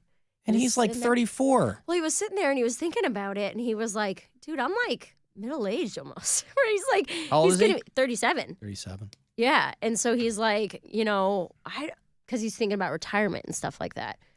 He's like, I work so much. Like, so much of my life is spent at work. And then I'm not helpful. I'm like, quit your job.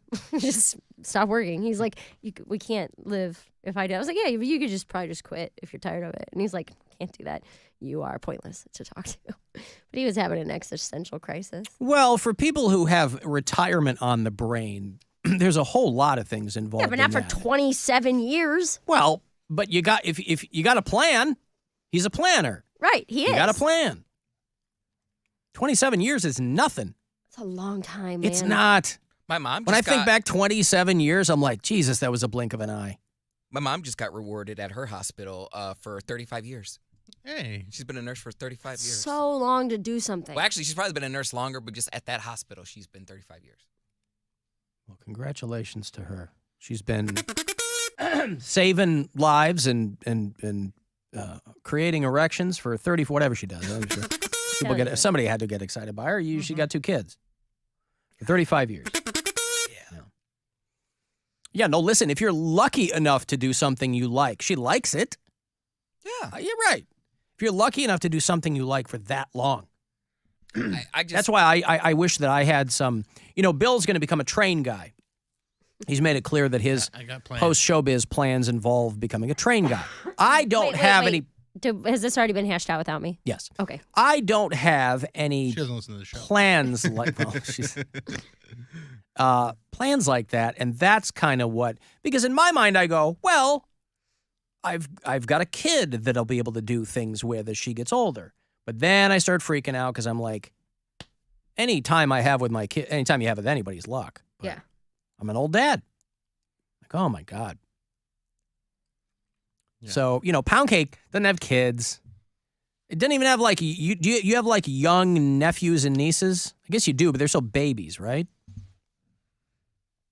Is he on the phone now? He's on the phone right now. Okay. But yeah, my plan is to Model trains, or trains. go sit and watch No, trains? model trains. Because there's two types of trains. Yeah, I'm going to be a model train person, not sit and watch trains person.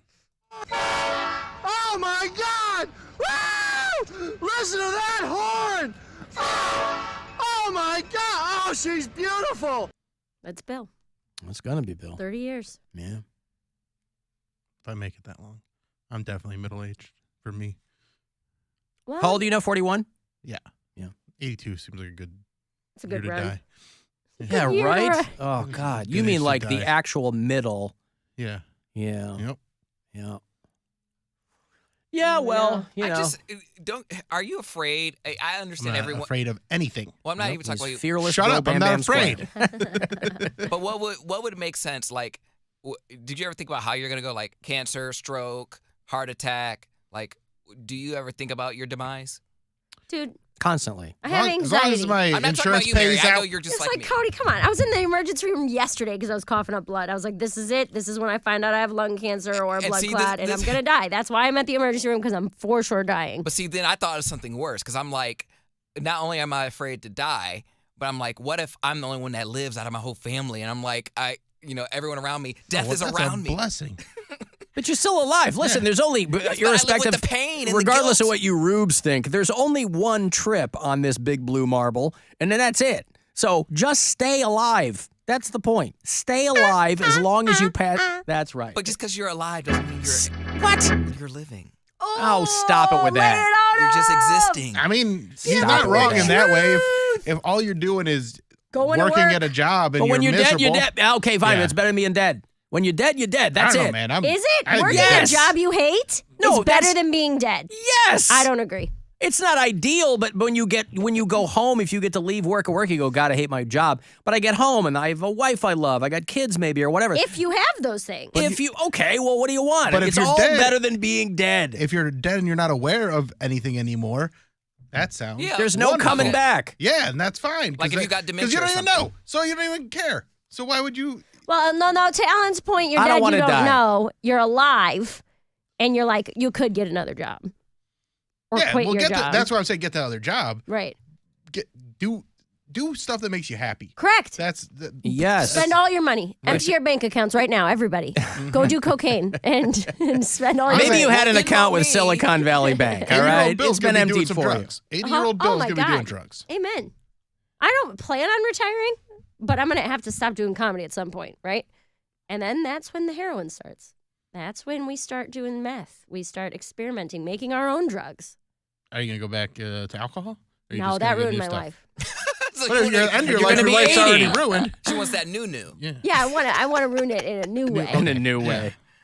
Or who Oh, knows? I'll do heroin. Oh, I won't Yeah. drink alcohol. That ruined my life. Maybe I'll find the fountain of youth is actually a mixture of drugs that I've been the only person who is brave enough to try. You need to do 2 hits of DMT. I don't even know if a hit is how you take DMT. 2 hits of DMT, shoot up a little bit of heroin, There's time to find out. shot of Jameson, 2 lines of cocaine, and then you're invincible, I think. Huh. That's my plan as an 80-year-old. Coolest grandma ever. But you're going to have grandchildren. Yeah, step grandkids. Maybe. Yeah. That's a good plan. I like it.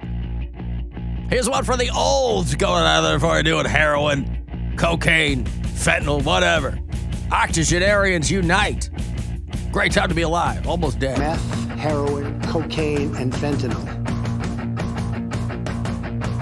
Meth, heroin, cocaine, and fentanyl. Meth, heroin, cocaine, and fentanyl. Meth, heroin, cocaine, and fentanyl.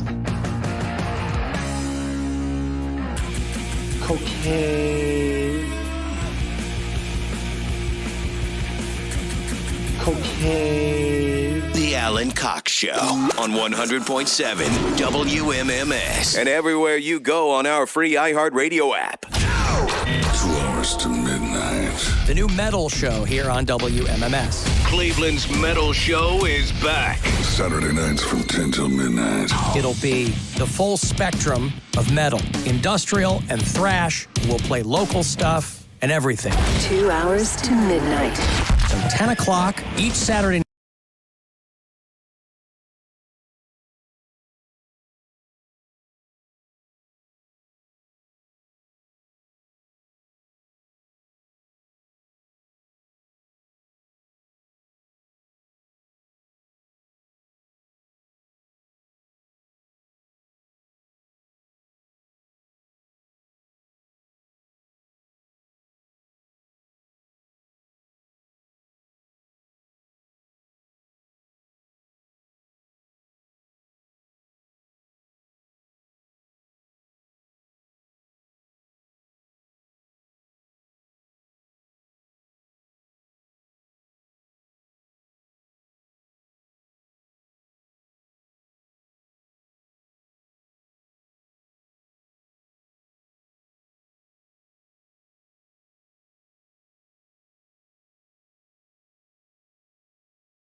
7 WMMS. Cleveland. Call the Alan Cox Show. Pay attention to notice the reverse of everything that is normal becoming abnormal. 216-578-1007 or 1-800-348-1007. Yeah, I had an attitude.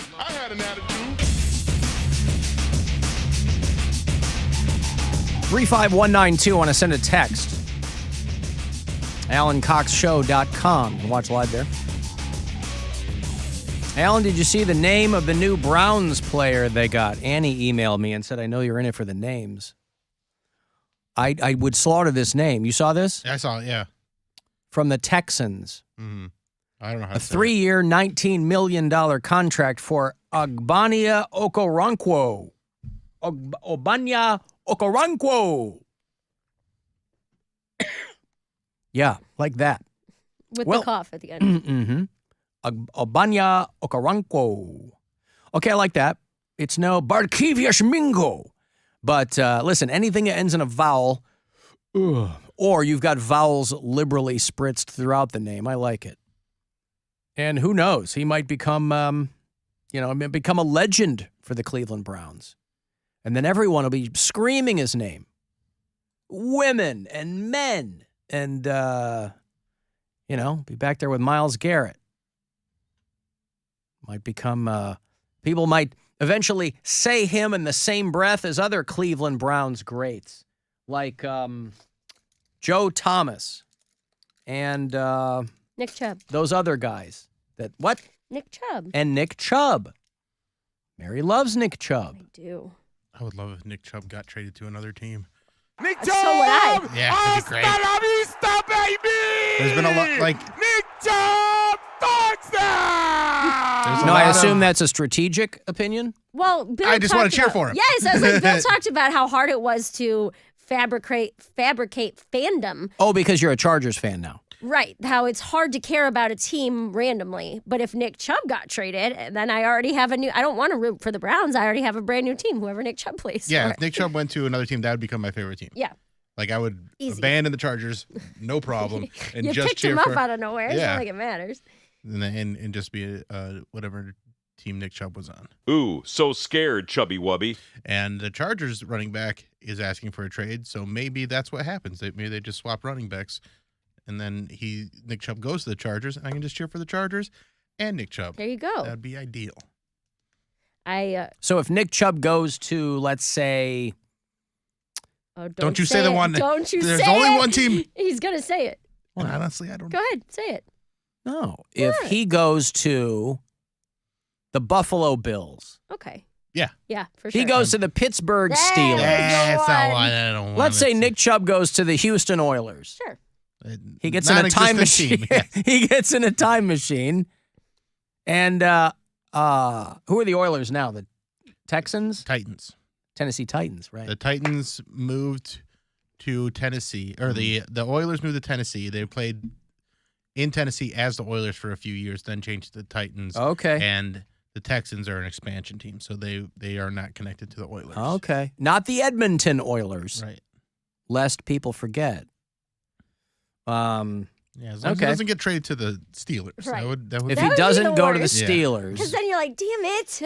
Come on. I did a theater gig in Pontiac, Michigan. Where they make all on the cars. Thursday. Silverdome. Is any of that true? The Silverdome used to be a massive, yes, they've left it in disrepair, and now it looks like a Thunderdome, yes. Well, we stayed in, this was with Dan Cummins, and Dan treats his openers very, very well. So I rolled up to this 4.5, 5-star. It was one of the most beautiful hotels I've ever seen in my entire life. Now, mind you, my 2 bar shows the night before that, they had lovingly put me up at a Baymont Inn. So I had on dirty sweatpants, and my hair was a mess, and I was just trying to make the drive to get to the hotel. I wasn't feeling good. I come in, the bellhop takes my bags, and it wasn't a place where you had an option. Like They just take it. They did, like, because they valeted my car. There's no parking. We stayed in, it was a really affluent area of Michigan that starts in Birmingham. I don't know if you guys have been there, but it was like super nice, like a pocket of really nice. So they just automatically validated my car. The bellhop guy is like putting all of my bags on a thing, and he's talking about sports. He asked me, where are you from? I said, I'm from Cleveland. He's like, oh, are you a Browns fan? I'm going on, and we're talking about Deshaun Watson and all this stuff. And when I went to go tip him, because we had talked about sports and he's a Lions fan, he told me to keep my tip because I had been through enough. That's what he said. Because Lions fans should know. That's exactly what he said. He's like, I've been a Lions fan my entire life. And he and I talked football like the whole time he was unloading my bags in my room and everything. I went to go hand him a 20 and he was like, nah, keep it. You've been through enough as a Browns fan. I know. I've been a Lions fan my whole life. It just made me laugh that this guy is at this swanky hotel and he basically works for tips and felt so bad for me. Right. No, honey, you keep it. You keep it. Yeah, well.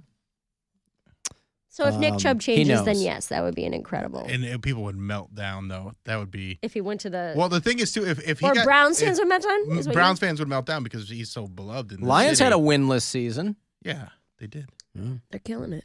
But if he got traded to another team, I think there would be a lot of Browns fans would be like, that's it for me, and would cheer for him wherever he went. You think Myles Garrett would leave?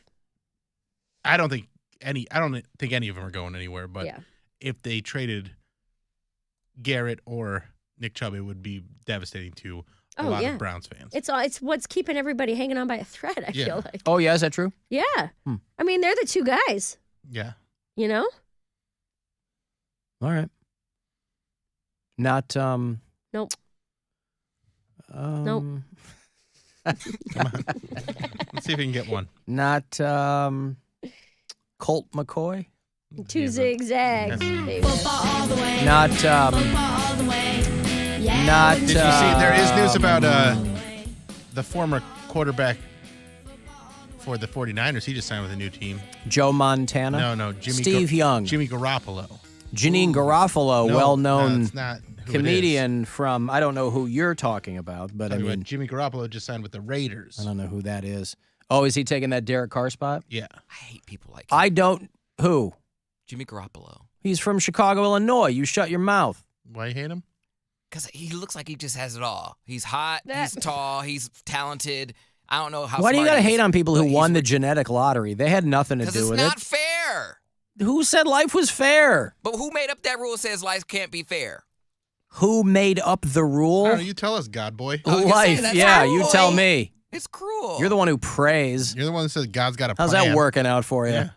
Listen, Jesus wants you to be ugly, Cody. Just let it happen.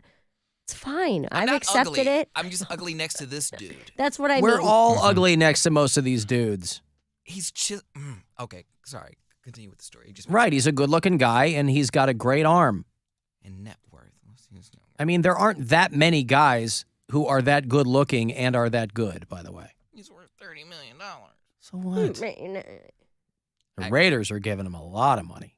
How much are they giving him? They're giving him 72 over 3 years. That's not that much money. That's for him that's at this point. That's a lot. That's a lot of money. A year. Get out of here. I'm sorry. $72 million. Oh, yeah. and it's actually only like $23. Right. I mean, she didn't make that much money for. Oh God, what was that movie? Let it go. She didn't make that much movie for for Truth About Cats and Dogs. I was thinking Must Love Dogs in my head. Truth About Cats and Dogs. You're helping the bit that you She hate. she didn't make that much for Mystery Men and Truth About Cats and Dogs. Listen, nobody made that much for Mystery Oh, Men. God, they probably took money back from people. on Yeah. that one. They're like, give us our signing bonus back. Yep. I think my ticket purchase was probably the sole gross of that film.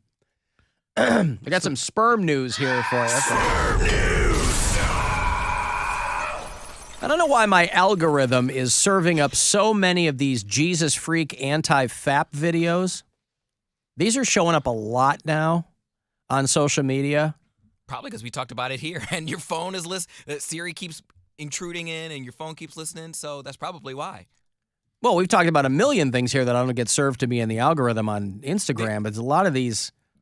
A lot of these, like, no masturbation for Jesus. I don't know why these guys think that there's something in the Bible about masturbation or whatever, but there's a lot of these.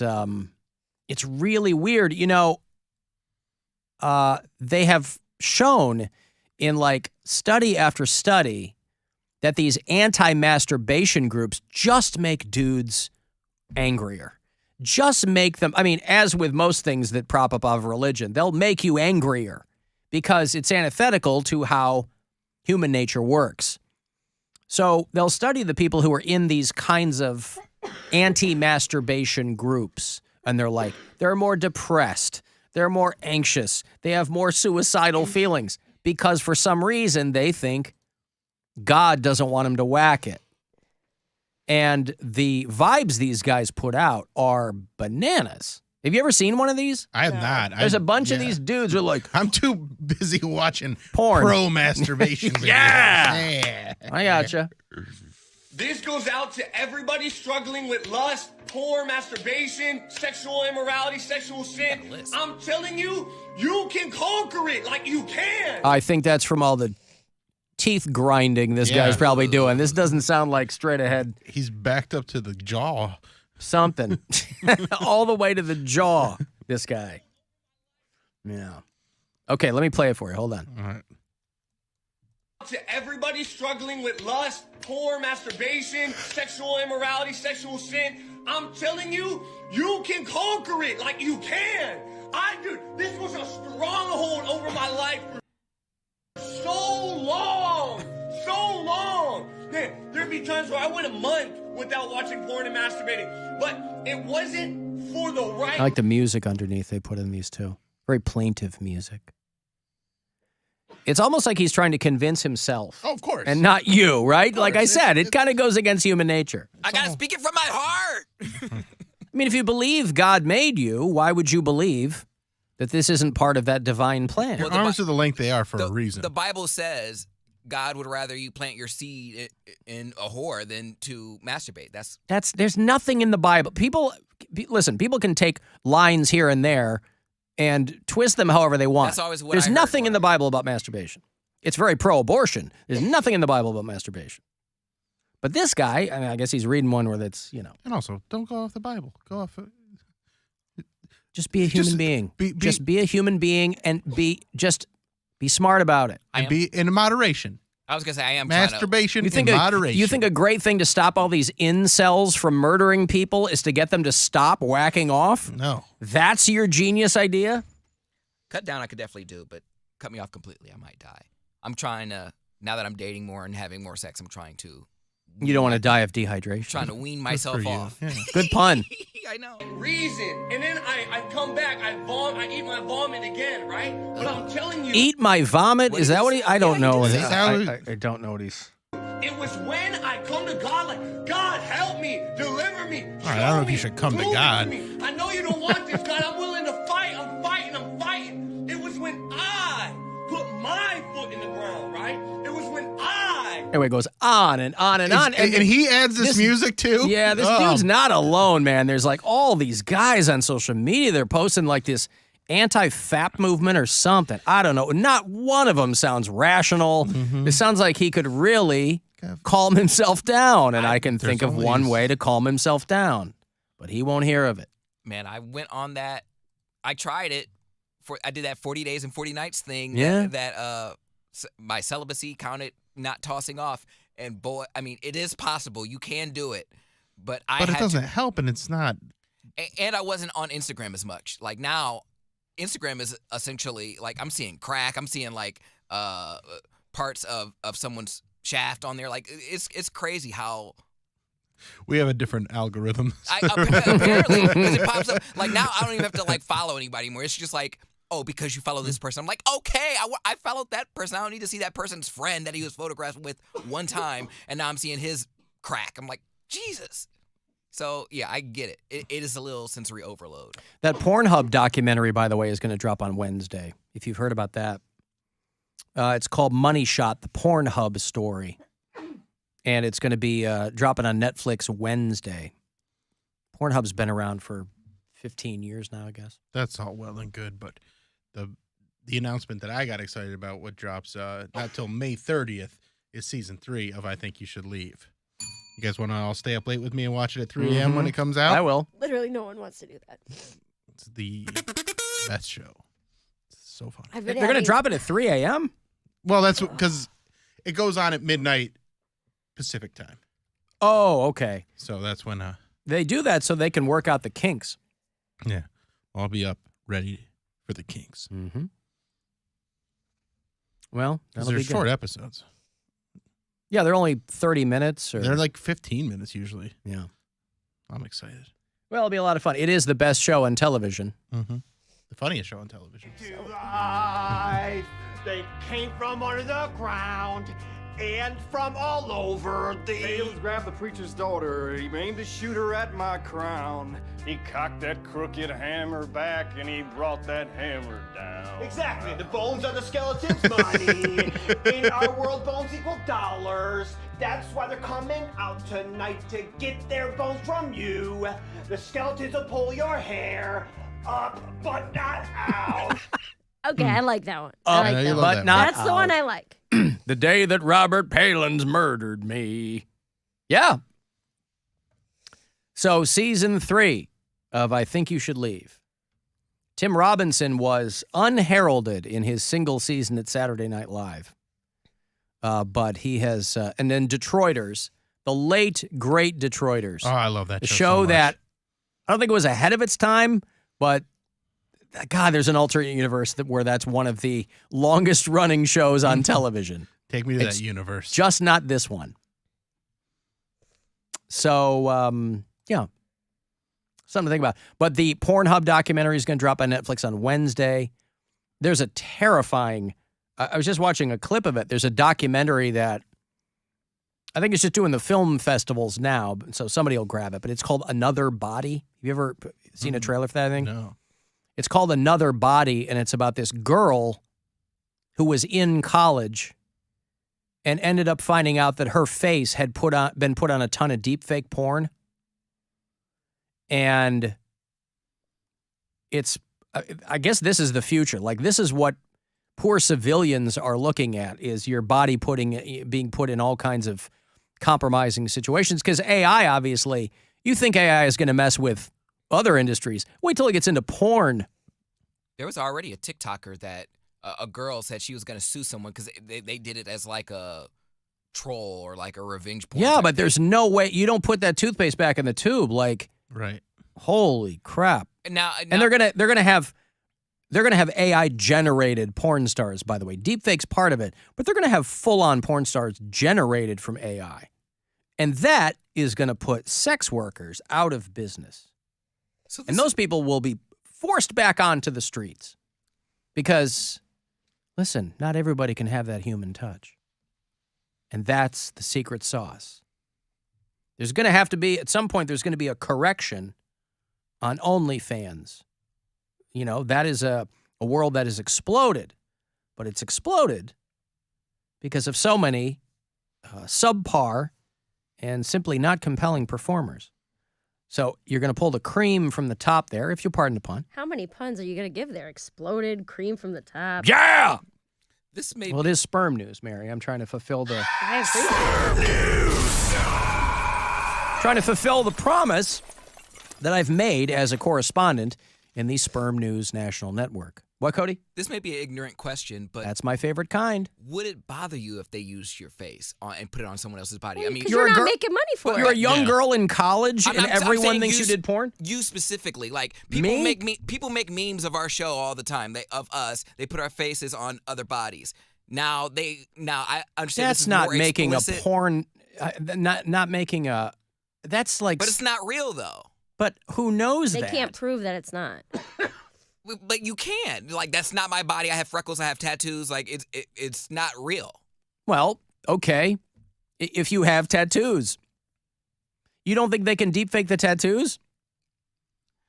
I mean, I guess they can, but People are putting so much of their stuff willfully online. It's not going to be hard to do this kind of stuff. Now, the thing is, this girl in college, that's kind of an outlier situation where they just took her face. And yeah, but in the interim, it's going to make your life hell. You're going to spend all your time telling people, that's not me, that's not me. I don't have that freckle. Your family's going to find out that or think that you did something, and, You're right. I just figured It's just a hassle that regular people are going to have to contend with. That's what sucks. But that's the thing. Once regular people start having to deal with it, it's going to be a known thing. Like, hey, this is a deep fake.